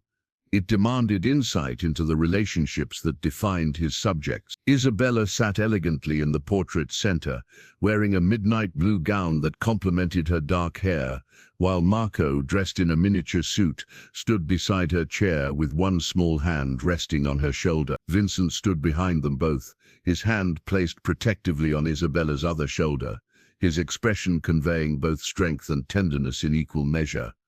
The portrait's symbolism extended beyond mere documentation of family relationships. In Vincent's world, public displays of unity carried political weight, sending messages to allies and enemies about stability, commitment, and the permanence of arrangements that might otherwise be viewed as temporary conveniences. The painting session had required considerable patience from all participants, particularly Marco, whose 18-month-old attention span wasn't naturally suited to sitting still for extended periods. Benedetti had worked in short intervals, capturing expressions and poses during brief moments when Marco was content to remain in position, building the final composition from dozens of preliminary sketches and studies. Isabella had initially resisted the idea of such formal documentation, understanding that the portrait would become part of Vincent's legacy and, by extension, Marco's inheritance. But she had gradually recognized the importance of establishing their family's legitimacy through traditional means, creating visual evidence of bonds that transcended business alliances or temporary arrangements. The study itself had been redesigned to accommodate the portrait's prominent placement. With fur, Sarah Martinez had been hiking these remote mountain trails for 15 years, but she'd never seen terrain quite like this. The GPS on her phone had lost signal 3 hours ago, and the hand-drawn map from the ranger station seemed to bear little resemblance to the winding paths they'd been following. Her hiking partner, Michael Chen, adjusted his backpack straps and squinted at the fading daylight filtering through the dense canopy of pine and oak. "We should have turned back at that last fork," Michael said, his voice carrying the edge of concern they'd both been trying to ignore. The trail had grown increasingly narrow and overgrown, suggesting few travelers passed this way. Sarah pulled out her blood-stained hiking journal, its leather cover worn from years of documenting wilderness adventures. She flipped to today's entry, noting the strange rock formations and the complete absence of wildlife sounds that had marked the last 2 miles of their journey. Something felt wrong about this place, though she couldn't articulate exactly what. That's when they saw the smoke. A thin column of gray rose from beyond a ridge ahead, too steady and controlled to be a forest fire. Sarah and Michael exchanged glances. They hadn't seen another human being in 2 days, and the possibility of shelter for the night was becoming increasingly appealing as temperatures began to drop. "Could be a cabin," Michael suggested hopefully. "Maybe someone who can point us back toward the main trail." They climbed the ridge with renewed energy, their boots finding purchase on loose shale and exposed roots. At the crest, they stopped short. Below them lay a valley that seemed untouched by time, a collection of weathered wooden buildings arranged around a central square. Smoke rose several chimneys, and warm light glowed in windows. It looked like something from a historical photograph, complete and self-contained. "I don't remember seeing this on any map," Sarah whispered, though she wasn't sure why she was whispering. The village appeared to house maybe 40 or 50 families, based on the number of structures. Gardens and small livestock pens surrounded the buildings, and a stream meandered through the settlement before disappearing into the forest on the far side. It was picturesque in an unsettling way, too perfect and isolated. As they descended toward the village, Sarah noticed the complete absence of modern conveniences. No power lines, no satellite dishes, no vehicles of any kind. Even the most remote mountain communities usually showed some connection to the outside world, but this place seemed frozen in an earlier century. A woman emerged from one of the larger buildings as they approached, her long skirt and wool shawl reinforcing the impression of stepping back in time. She was perhaps 50, with graying hair pulled back severely and eyes that seemed to assess them with careful calculation. "Travelers," she said. Not quite a question, Her voice carried an accent Sarah couldn't place, something that suggested isolation rather than foreign origin. "You're far from the main roads." "We're lost," Michael admitted. "Our GPS stopped working, and we've been walking in circles for hours. We're hoping someone might point us toward the ranger station." The woman's expression softened slightly. "I'm Martha Brennan. You're welcome to shelter for the night. The mountain paths are treacherous in darkness, and there are things in these woods that don't take kindly to strangers wandering about." Sarah felt a chill that had nothing to do with the cooling air. The woman's phrasing struck her as oddly ominous, but exhaustion and the prospect of a warm meal overcame her unease. Martha led them toward the central square, where other villagers had begun to emerge from their homes. Children peered curiously from doorways while adults watched with expressions that seemed more wary than welcoming. Sarah noticed that everyone was dressed in the same anachronistic style, as if they'd all stepped out of a 19th century photograph. "We don't see many outsiders," Martha explained as they walked. "Perhaps once or twice a year, if that. Most folks who find us are usually in some kind of trouble." The village square centered around a large stone well and what appeared to be a communal cooking area. Several women were preparing what looked like the evening meal, working with practiced efficiency over open fires. The smell of cooking meat filled the air, rich and gamey in a way that made Sarah's stomach growl. "We have a guest house of sorts," Martha continued. "Nothing fancy, but clean and warm. Supper will be ready soon, and you're welcome to join us. We believe in taking care of those the mountain delivers to our door." As Martha spoke, Sarah caught sight of children gathering around the cooking fires, their faces bright with anticipation. They seemed normal enough, laughing and chattering in the way children do when a meal is approaching. But something in their excitement struck her as unusual, almost predatory in its intensity. Michael was already nodding gratefully at Martha's offer, clearly relieved to have found shelter. Sarah forced herself to smile and express similar gratitude, though an instinct she couldn't name continued to whisper warnings she wasn't ready to hear. Integer arrangements and lighting adjusted to create a cohesive environment that honored both the artwork and the family it represented. The room now served as Vincent's primary meeting space for important business discussions, ensuring that every visitor would see evidence of his personal commitments alongside displays of his professional achievements. Marco had developed a fascination with the portrait that amused his parents and impressed visitors, who understood how rarely young children showed sustained interest in static artwork. He would stand before the painting for minutes at a time, pointing to each figure while babbling commentary that suggested recognition of the relationships depicted. The portrait sessions had provided unexpected benefits for family bonding, creating shared experiences and memories that might not have occurred in the natural course of their daily routines. Isabella had discovered that Vincent possessed considerable knowledge about art history and aesthetic principles,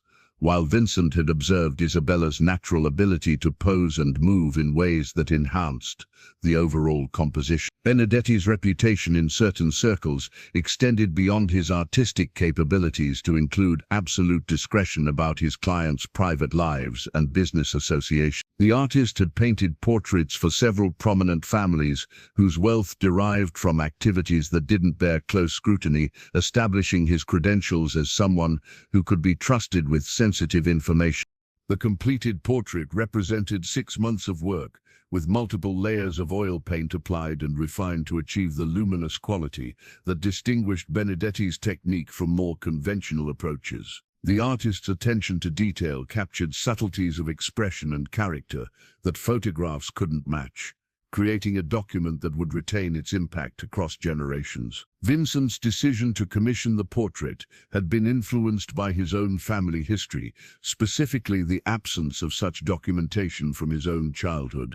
His parents had been too focused on survival and business building to invest in artistic legacies, leaving Vincent with few visual reminders of his early family relationships. The portrait's placement in the study ensured that it would be seen by everyone who conducted business with Vincent, serving as a subtle reminder that his decision-making now involved considerations beyond personal profit or territorial expansion. The image of Isabella and Marco watching from above added emotional weight to negotiations and discussions that might otherwise be conducted with purely calculating mindsets. Isabella's expression in the portrait reflected the confidence she had developed over months of adapting to her role in Vincent's world, while still maintaining the grace and independence that had attracted him during their first encounter. The artist had captured her essential character, while documenting her evolution from hidden dancer to acknowledged partner and mother. Marco's pose conveyed the innocent trust that characterized his relationship with both parents, his small hand on Isabella's shoulder, suggesting both dependence and affection. His clothing in the portrait, the miniature suit that had required 3 fittings to achieve proper proportions, represented Vincent's determination that his son should be prepared for any social situation he might encounter. The study's visitors often commented on the portrait's emotional impact, noting how the formal composition somehow conveyed genuine warmth and connection rather than the calculated staging that characterized many similar works. Benedetti had succeeded in creating art that served both aesthetic and political purposes while remaining true to the authentic relationships it documented. Evening light streaming through the study's tall windows illuminated the portrait with natural warmth that complemented the artist's careful attention to color and shadow, creating moments when the painted figures seemed almost alive, watching over the room where so many important decisions were made that would affect their shared future. The signed contract lay on Vincent's desk like a bridge between two worlds, its elegant calligraphy making Isabella Romano Torino an equal partner in Club Serafina's ownership and operation. The document represented more than a business arrangement. It was Vincent's acknowledgement that Isabella's contributions to their shared enterprises deserved formal recognition and legal protection. Isabella studied the contract's terms with the careful attention of someone who had learned not to sign documents without understanding their full implications. The partnership agreement granted her 50% ownership of the club's legitimate operations, creative control over entertainment programming, and voting rights in major business decisions that would affect the establishment's future direction. The transformation of Club Serafina under Isabella's influence had exceeded even Vincent's optimistic expectations. Her vision extended beyond simply providing entertainment for wealthy patrons to creating a cultural venue that attracted legitimate business leaders, arts enthusiasts, and society figures who valued sophistication over mere exclusivity. The club's evening programs now included classical music performances alongside contemporary dance, with Isabella personally auditioning performers and designing shows that showcased diverse talents while maintaining the elegant atmosphere that had made Serafina a destination rather than just another nightclub. Vincent's associates had initially questioned the wisdom of sharing ownership with someone who lacked experience in business management, but Isabella's natural instincts for quality and presentation had proven more valuable than conventional training. Her ability to identify and develop talent had brought Serafina recognition in legitimate entertainment circles that enhanced its reputation, while providing excellent cover for Vincent's other activities. The legal paperwork had required careful structuring to protect both partners' interests, while ensuring that Isabella's ownership wouldn't create vulnerabilities that enemies could exploit. Vincent's attorneys had worked for weeks to develop arrangements that satisfied both business needs and security requirements, understanding that any documentation bearing Isabella's name would eventually be scrutinized by people looking for weaknesses. Marco's presence in the club's private offices had become a regular occurrence, with Isabella's work schedule designed around his nap times and feeding requirements. The sight of a toddler playing quietly while his mother reviewed financial reports and booking schedules had required some adjustment from staff members, but they had quickly learned to accommodate the unconventional arrangement. The partnership had allowed Isabella to implement changes that reflected her artistic background, while respecting the business realities that governed Vincent's world. She had upgraded the club's sound and lighting systems, redesigned the stage to better showcase performers, and established relationships with booking agents who represented the kind of talent that attracted sophisticated audiences. Isabella's office adjoined Vincent's, connected by a door that remained open during business hours to facilitate communication and coordination. The space had been decorated with photographs from famous ballet productions, awards from dance competitions, and artwork that reflected her appreciation for classical and contemporary aesthetics. The contract signing ceremony had been witnessed by Tommy and Rosa, both of whom understood the significance of Isabella's transition from employee to partner. Rosa's presence was particularly meaningful, representing the friendship that had sustained Isabella through her most difficult period while providing continuity with her past identity as a performer, rather than a crime boss's consort. Vincent's decision to formalize Isabella's role had been influenced by practical considerations as well as emotional ones. Her natural ability to manage people and projects had proven invaluable in legitimate business operations, while her presence provided social credibility that opened doors previously closed to Vincent's reputation. The club's financial performance had improved significantly under Isabella's management, with revenues from legitimate entertainment activities providing substantial income that complemented Vincent's other business interests. The success had attracted attention from investors interested in expanding the concept to other cities, though Vincent remained cautious about rapid growth that might dilute their careful balance of legitimate and illegitimate activities. Isabella's artistic vision had also influenced the club's physical spaces, with renovations that enhanced both aesthetic appeal and functional efficiency. The main performance area had been reconfigured to improve sightlines and acoustics, while private dining rooms had been redesigned to accommodate business meetings that required discretion without sacrificing comfort. The partnership agreement included provisions for Isabella's continued involvement, even if their personal relationship ended. Recognition that her contributions had value independent of their romantic connection. Vincent's lawyers had insisted on such protection, understanding that business partnerships required different considerations than personal relationships. Marco's future had been factored into the contract's long-term provisions, with his potential inheritance of Isabella's share addressed through trust arrangements that would protect his interests while ensuring continued operational stability. The documentation established a framework that could evolve as Marco grew older and potentially became involved in family business operations. The signed contract represented Isabella's complete integration into Vincent's world, marking her transformation from hidden single mother to acknowledged partner in both personal and professional spheres. The document lay on Vincent's desk as evening approached, a symbol of trust and commitment that extended far beyond its legal language to encompass hopes and plans for a shared future that had once seemed impossible. The surveillance photographs arrived at Vincent's office on a Tuesday morning, delivered through channels that suggested their source wanted to remain anonymous while ensuring the information reached its intended target. Tommy spread the black and white images across Vincent's desk, with the grim expression of someone delivering news that no one wanted to hear but everyone needed to understand. The photographs documented 3 weeks of systematic observation, showing Isabella and Marco during routine activities that should have been private and secure. Someone with professional surveillance capabilities had been tracking their movements, recording their schedules, and building detailed intelligence about their daily patterns and security vulnerabilities. Vincent studied each image with the methodical attention that had kept him alive through 20 years of territorial disputes and business conflicts. The photographer had been skilled enough to capture clear images from significant distances, suggesting access to expensive equipment and training that went beyond casual stalking or amateur investigation. Isabella appeared in most of the photographs, sometimes pushing Marco's stroller through the park where they took afternoon walks, other times entering and leaving the ballet studio where she continued her private rehearsals. The images captured moments that should have been innocent family activities, but now felt violated by unwanted observation and documentation.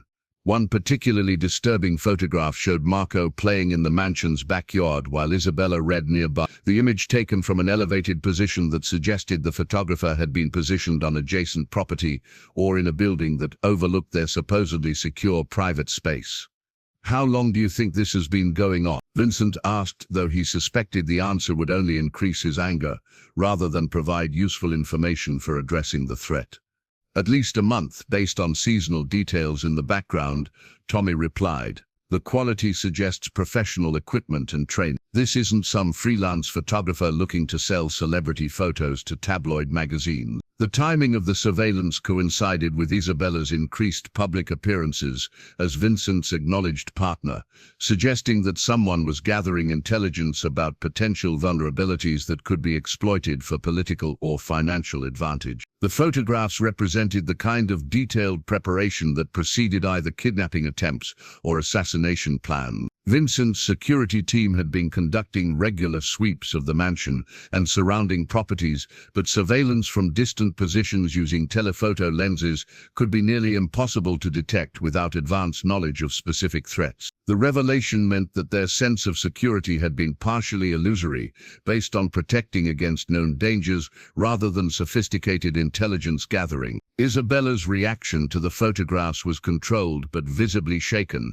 her dancer's composure temporarily undermined by the realization that her most private moments with Marco had been observed and recorded by strangers with unknown motivation. She studied the images with growing recognition of how exposed they had been during activities that felt safe and routine. "Do we know who's behind this?" Isabella asked, her voice steady, despite the obvious stress of learning that her family's privacy had been systematically violated. "Not yet," Vincent replied, "but the technique suggests someone with law enforcement or military training. Either we're dealing with a professional surveillance company hired by enemies, or we have government interest that hasn't been officially acknowledged." The possibility of federal investigation added complexity to their situation that went beyond conventional family warfare or business disputes. Government surveillance operated under different rules and protections, making it more difficult to counter through the methods Vincent typically used to address threats against his interests. Tommy had already begun implementing enhanced security measures that addressed the specific vulnerability revealed by the photographs. Additional personnel would monitor approaches to the mansion from positions that could detect distant observation, while electronic countermeasures would be deployed to interfere with photography and recording equipment. The surveillance revelation forced uncomfortable conversations about lifestyle changes that might be necessary to protect Marco's safety without completely isolating the family from normal activities. Isabella's afternoon walks would require armed escorts, while visits to public places would need advanced security sweeps and careful route planning. Marco's innocence provided the only bright spot in an otherwise troubling situation, his obliviousness to adult concerns allowing him to continue playing and exploring, while his parents dealt with threats he couldn't understand. The photographs showed him laughing and running with the carefree joy that characterized childhood, unaware that strangers were documenting his every movement. Vincent's response to the surveillance would need to balance protective measures with investigative efforts to identify and neutralize the source of the threat. The photographs represented evidence that someone considered his family valuable targets, but they also provided clues about operational methods and equipment that could help track down those responsible. The afternoon meeting with Vincent's security specialists focused on technical countermeasures and procedural changes that would make future surveillance more difficult while gathering intelligence about potential suspects. The photographs had revealed weaknesses in their security arrangements, but they also provided opportunities to turn the situation to their advantage. Isabella's question about whether they should consider temporary relocation hung in the air like smoke from a house fire, raising possibilities that no one wanted to discuss but everyone knew might become necessary if the surveillance represented preparation for more direct action against their family. The antique family Bible rested on the mahogany table in Vincent's study, its leather binding worn smooth by generations of Torino hands that had turned its pages during moments of celebration, crisis, and contemplation. The book contained more than religious text. It held the handwritten records of birth, death, marriages, and baptisms that documented 2 centuries of family history in careful script that told stories of triumph and tragedy across multiple generations. Isabella sat beside Vincent as he opened the Bible to the genealogy pages, their purpose this afternoon being to add Marco's information to the official family record that would eventually become his inheritance along with financial assets and business responsibilities. The weight of tradition pressed down on them both as they considered how to document their son's place in a lineage that carried both privilege and danger. The Bible's pages revealed patterns that repeated across generations: men who died young from violence, women who raised children alone after their husbands were killed or imprisoned, and children who inherited wealth built on activities that couldn't be discussed in polite society. Each entry represented lives lived in the shadows of legitimate society, families who prospered while constantly balancing success against survivors. Vincent's great-grandfather had started the family's involvement in organized crime during Prohibition, when bootlegging provided opportunities for ambitious men willing to risk imprisonment or death for financial independence. The Bible contained his original entry in faded ink. Giuseppe Torino, born 1892, died 1943, killed defending family honor and territory. The pattern continued through subsequent generations, with Vincent's grandfather and father both dying from bullet wounds inflicted by business rivals who viewed violence as an acceptable method of resolving territorial disputes. The family's wealth had grown with each generation, but so had the costs of maintaining power in an environment where trust was rare and betrayal often fatal. Isabella traced the entries with one finger, reading names and dates that chronicled the price of choosing a life outside conventional law and morality. The women's entries were particularly poignant, documenting wives who became widows while still young, mothers who raised children, knowing their fathers might not live to see them reach adulthood. "Is this what you want for Marco?" Isabella asked quietly, her question carrying weight that extended far beyond simple curiosity about Vincent's intentions for their son's future. Vincent had been asking himself the same question since Marco's birth, balancing his desire to provide his son with choices against the reality that Torino family membership came with expectations that couldn't be easily abandoned. The family business required continuity across generations, but it also demanded sacrifices that might not be fair to impose on someone who hadn't chosen this life. The Bible contained entries for children who had died young, victims of violence directed at their families or accidents caused by the dangerous environment that surrounded organized crime activities. Vincent's own younger brother was recorded among these tragedies, killed in a car bombing intended for their father when Vincent was 12 years old. Marco's entry would be different from previous generations in several important ways. Unlike his ancestors, he would grow up with legitimate business interests that could provide financial security without requiring involvement in illegal activities. Vincent's expansion into legal enterprises had been motivated partly by desire to create options for his future children. The decision to add Marco's name to the family record carried implications that went beyond simple documentation.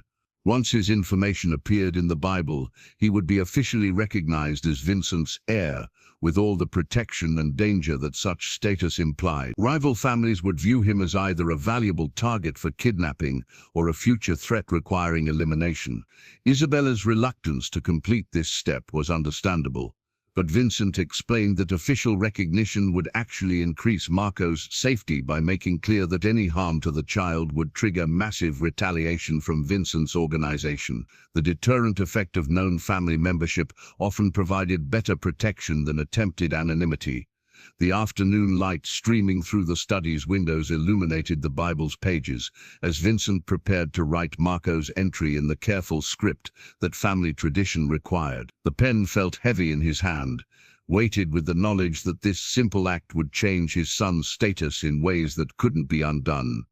Marco Vincent Torino, born March 15, son of Vincent Torino and Isabella Romano Torino, baptized Catherine's Church. Vincent wrote slowly, each word carrying permanent significance that would outlast his own lifetime. Isabella watched the entry take shape, understanding that they were creating Marco's official place in a family tree that stretched back through decades of violence and power. The Bible would eventually become Marco's responsibility, a document he would need to maintain and protect as evidence of his heritage and birthright. The completed entry joined hundreds of others that told the story of Vincent's family across multiple generations, each name representing lives shaped by choices between conventional morality and financial opportunity. Marco's place in this history was now officially established, connecting him to ancestors he would never meet, but whose decisions had created the world he would inherit. The diamond wedding band caught the candlelight as Isabella moved her hand across the restaurant table, the ring's brilliance creating tiny rainbows that danced across the white tablecloth. 2 years had passed since their first encounter in Vincent's office, and the ring represented their commitment to a future that had once seemed impossible, given the circumstances of their meeting and the dangers surrounding their relationship. Vincent had proposed 3 months earlier, not with grand gestures or public displays, but during a quiet evening at home when Marco was sleeping, and they found themselves discussing plans that extended decades into the future. The proposal had been practical rather than romantic, acknowledging that their lives were already intertwined in ways that marriage would simply formalize rather than fundamentally change. The wedding had been a small ceremony at Sex's church, attended only by immediate family and close associates who understood the significance of Vincent Torino publicly claiming a wife and legitimizing his son. Father Martinez had performed the service with the discretion that characterized his ministry to families whose wealth came from sources that didn't bear close examination. Isabella's transformation from hidden dancer to acknowledged wife had required adjustments that went beyond changing her legal name or wearing Vincent's ring. She had learned to navigate social situations where her background was known, but never discussed directly, developing the kind of gracious dignity that complemented Vincent's reputation while maintaining her own identity. The diamond ring itself was a masterpiece of craftsmanship, designed specifically for Isabella by the same artisan who had created her custom ballet shoes. The setting incorporated subtle references to her artistic background, with flowing lines that suggested movement and grace, while maintaining the classical elegance appropriate for Vincent's wife. The evening celebration at Club Serafina had been designed to introduce Isabella officially to Vincent's extended business network, allowing associates and allies to meet the woman who would influence Vincent's decisions and potentially serve as intermediary for sensitive negotiation. The guest list had required careful consideration, balancing social obligations with security concerns. Marco's presence at the reception had surprised some guests who expected children to be excluded from adult business functions, but Vincent's decision to include his son sent clear messages about family priorities and future succession plans. The sight of a toddler playing quietly while serious men discussed territorial agreements provided an interesting counterpoint to the evening's formal atmosphere. Isabella's wedding dress had been chosen to reflect both personal taste and political considerations. Elegant enough to command respect, while avoiding ostentation that might suggest Vincent was flaunting wealth during economically difficult times. The dress code for the reception had specified formal attire that created an atmosphere of dignity befitting the occasion's significance. The marriage had practical benefits beyond emotional satisfaction, providing Isabella with legal protections and social status that enhanced her ability to participate in Vincent's business activities. Her role as his wife gave her standing. Afera Martinez had been hiking these remote mountain trails for 15 years, but she'd never seen terrain quite like this. The GPS on her phone had lost signal 3 hours ago, and the hand-drawn map from the ranger station seemed to bear little resemblance to the winding paths they'd been following. Her hiking partner, Michael Chen, adjusted his backpack straps and squinted at the fading daylight, filtering through the dense canopy of pine and oak. "We should have turned back at that last fork," Michael said, his voice carrying the edge of concern they'd both been trying to ignore. The Thea had grown increasingly narrow and overgrown, suggesting few travelers passed this way.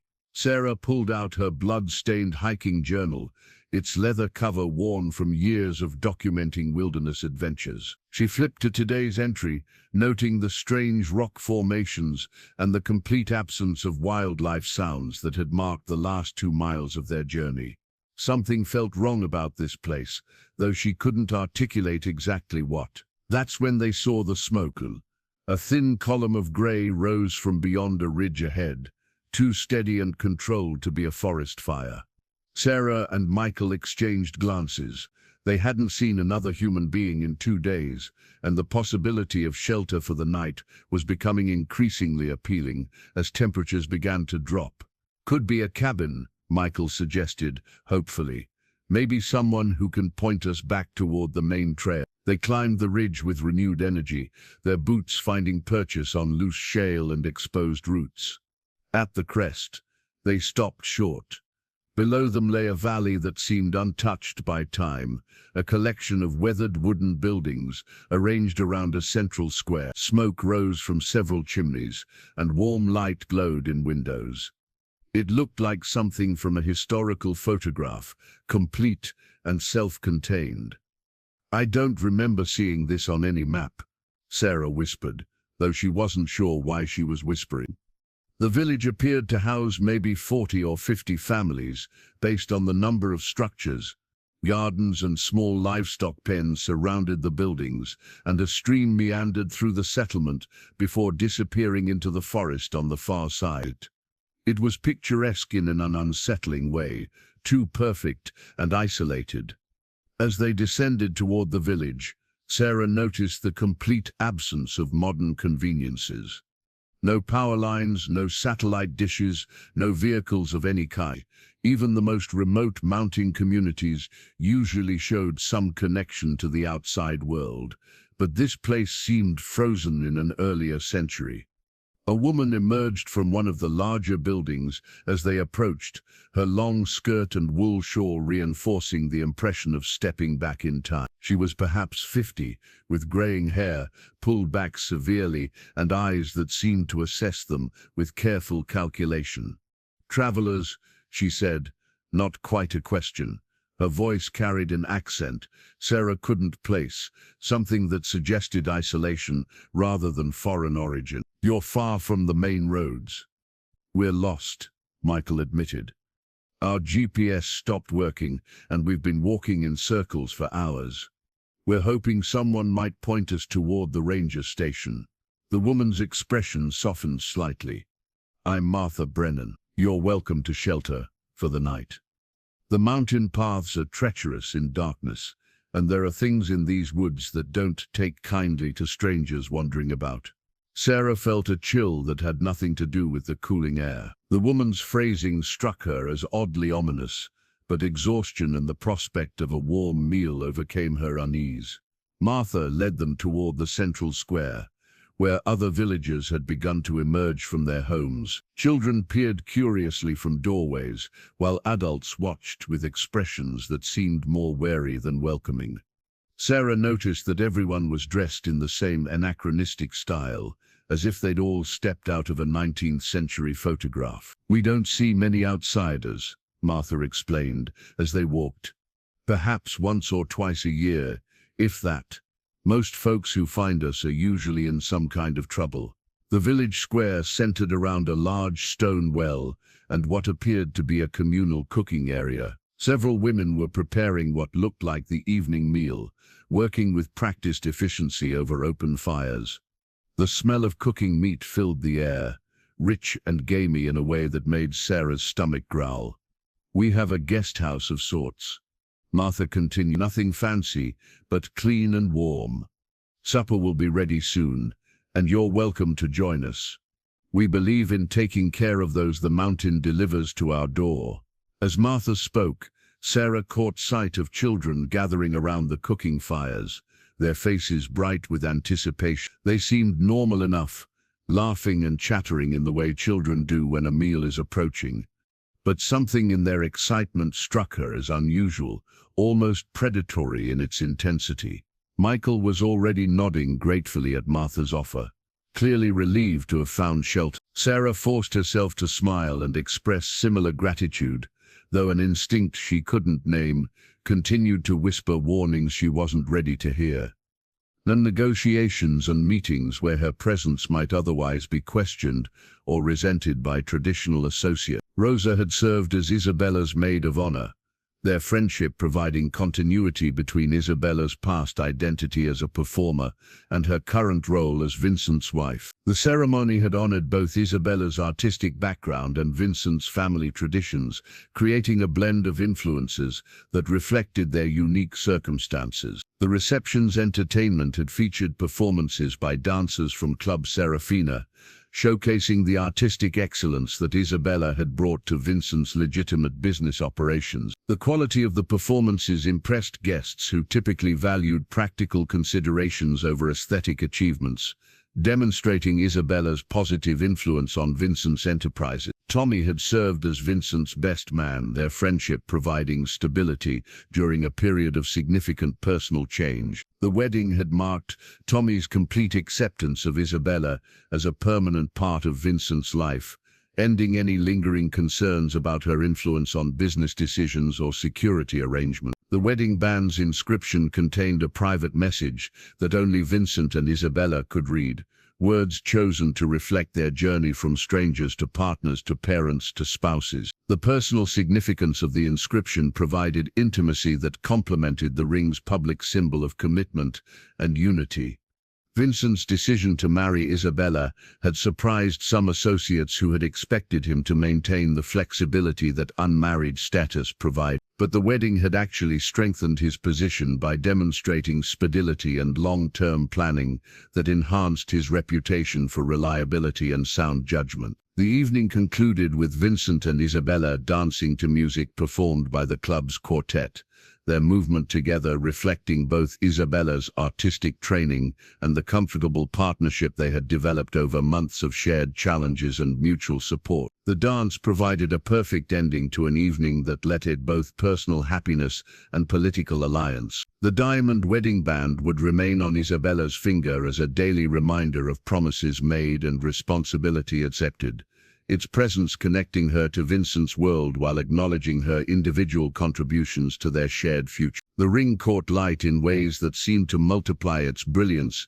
much like their relationship had grown stronger through facing challenges that might have destroyed couples with less determination to protect what they had built together. The trust fund documents spread across Vincent's desk represented more than financial planning.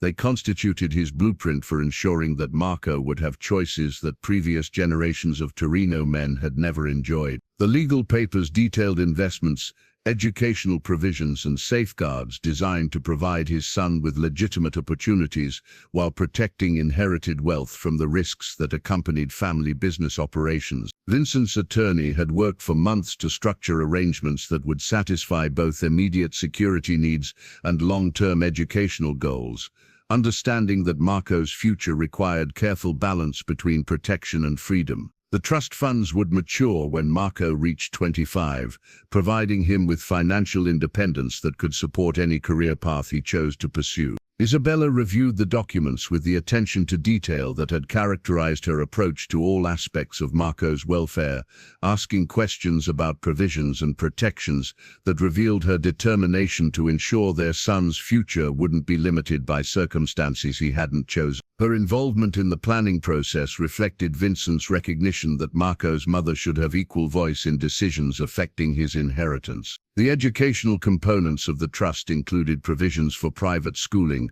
university tuition, and graduate studies at institutions chosen for academic excellence rather than family connections or business convenience. Vincent wanted Marco to receive the kind of education that would prepare him for leadership in legitimate enterprises, regardless of whether he eventually chose involvement in family business operations. Marco played contentedly in his father's office while his parents discussed his future, building towers with wooden blocks and babbling commentary that suggested satisfaction with his current circumstances. At 2 years old, he remained blissfully unaware of the complex arrangements being made on his behalf, focused instead on immediate pleasures like toy trucks and picture books. The trust documents also addressed security considerations that would protect Marco throughout his childhood and young adulthood, providing funding for bodyguards, secure transportation and residential security measures that would ensure his safety without making him feel imprisoned by protective arrangements.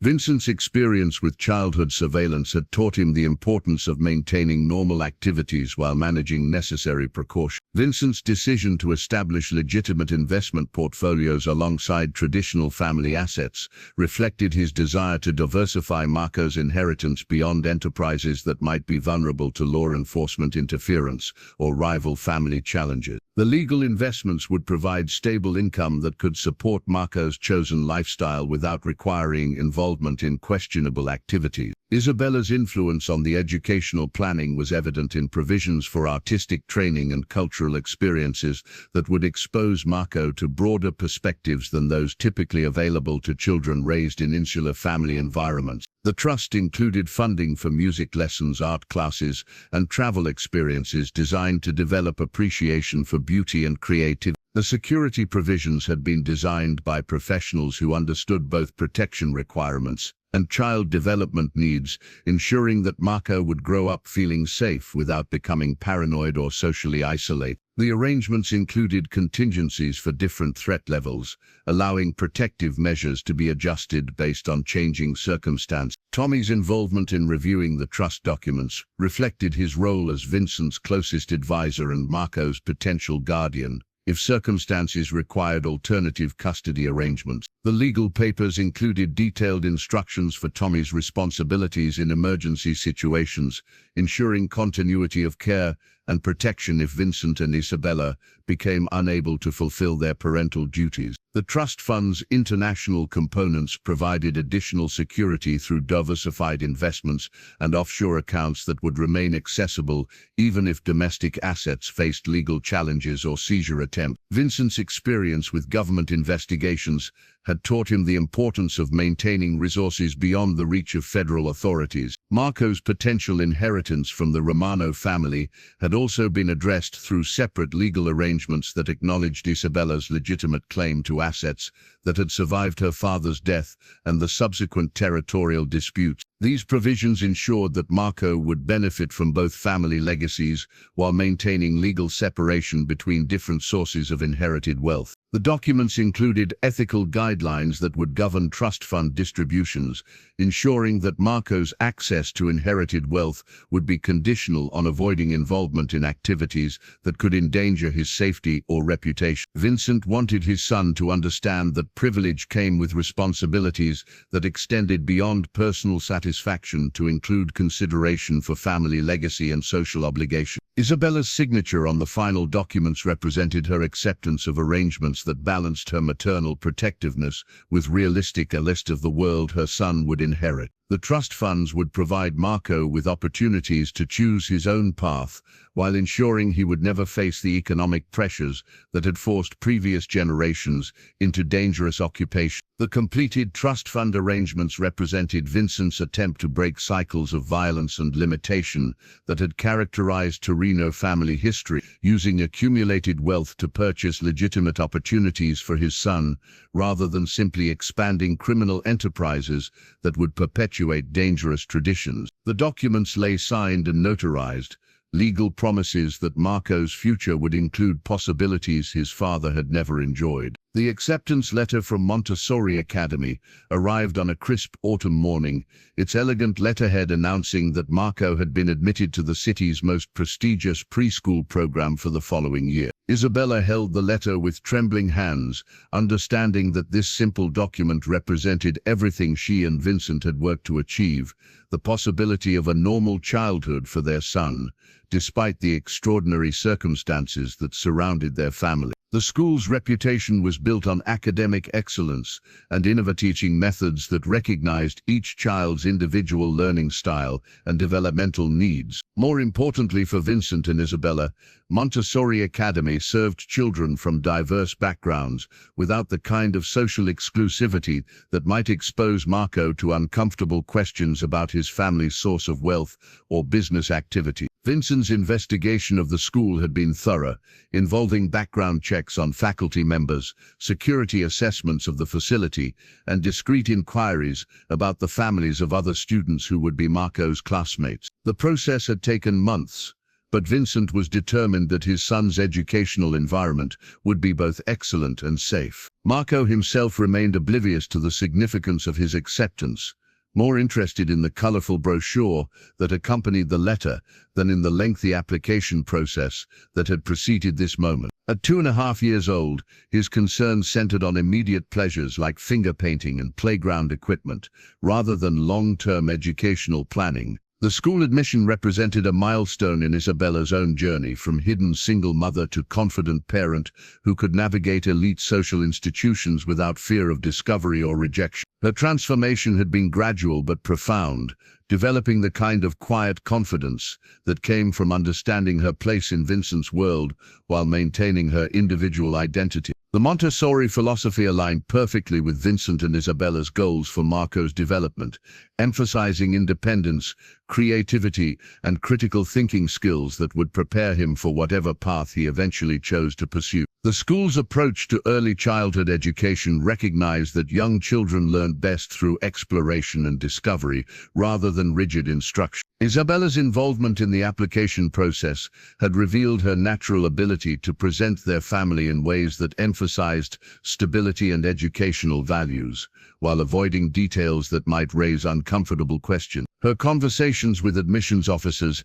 had been masterful exercises in selective disclosure, sharing information that supported Marco's candidacy without revealing potentially problematic aspects of their circumstances. The security arrangements for Marco's attendance had been planned with the same attention to detail that characterized all aspects of Vincent's protective measures. Discreet bodyguards would be positioned around the school during drop-off and pick-up times, while electronic monitoring would ensure that any unusual activity near the facility would be immediately detected and addressed. Vincent's decision to enroll Marco in a conventional preschool rather than private tutoring reflected his determination that his son should experience normal childhood socialization despite the security concerns that surrounded their family. The benefits of interacting with children from different backgrounds outweighed the risks associated with routine attendance at a fixed location. The admission letter included detailed information about the school's curriculum, daily schedule, and expectations for parent participation that would require careful coordination with Vincent and Isabella's business obligations. Both parents were committed to attending school events and conferences that would demonstrate their investment in Marco's educational success. Marco's future classmates would include children of doctors, lawyers, business executives, and other professionals whose families had achieved success through conventional means. This environment would provide Marco with role models and friendships that might influence his own aspirations toward legitimate, rather than criminal activities. The school's emphasis on character development and ethical decision-making resonated with Isabella's hopes for Marco's moral education. Understanding that his future choices would be influenced by early exposure to values and principles that extended beyond family loyalty to include broader social responsibility. Vincent's satisfaction with Marco's acceptance was tempered by awareness that each step toward normalcy also created new vulnerabilities that required protective measures. The regular schedule and predictable location of school attendance would need careful security management to prevent potential threats from exploiting known patterns. The celebration that evening was quietly triumphant, with Isabella and Vincent sharing a bottle of champagne after Marco had been put to bed, toasting not just his academic acceptance, but their success in creating possibilities for their son that had seemed impossible during those dark months when Isabella was hiding from family enemies. The acceptance letter would be framed and displayed in Marco's room, a symbol of hope and achievement that represented his parents' commitment to providing him with opportunities they had never enjoyed. The simple document connected past struggles to future possibilities, proving that love and determination could overcome even the most challenging circumstances. As Isabella placed the letter carefully in Marco's baby book alongside photographs and mementos from his first year, she felt the deep satisfaction that came from knowing they had succeeded in their most important goal, giving their son the chance to write his own story, rather than simply inheriting the legacy of previous generations.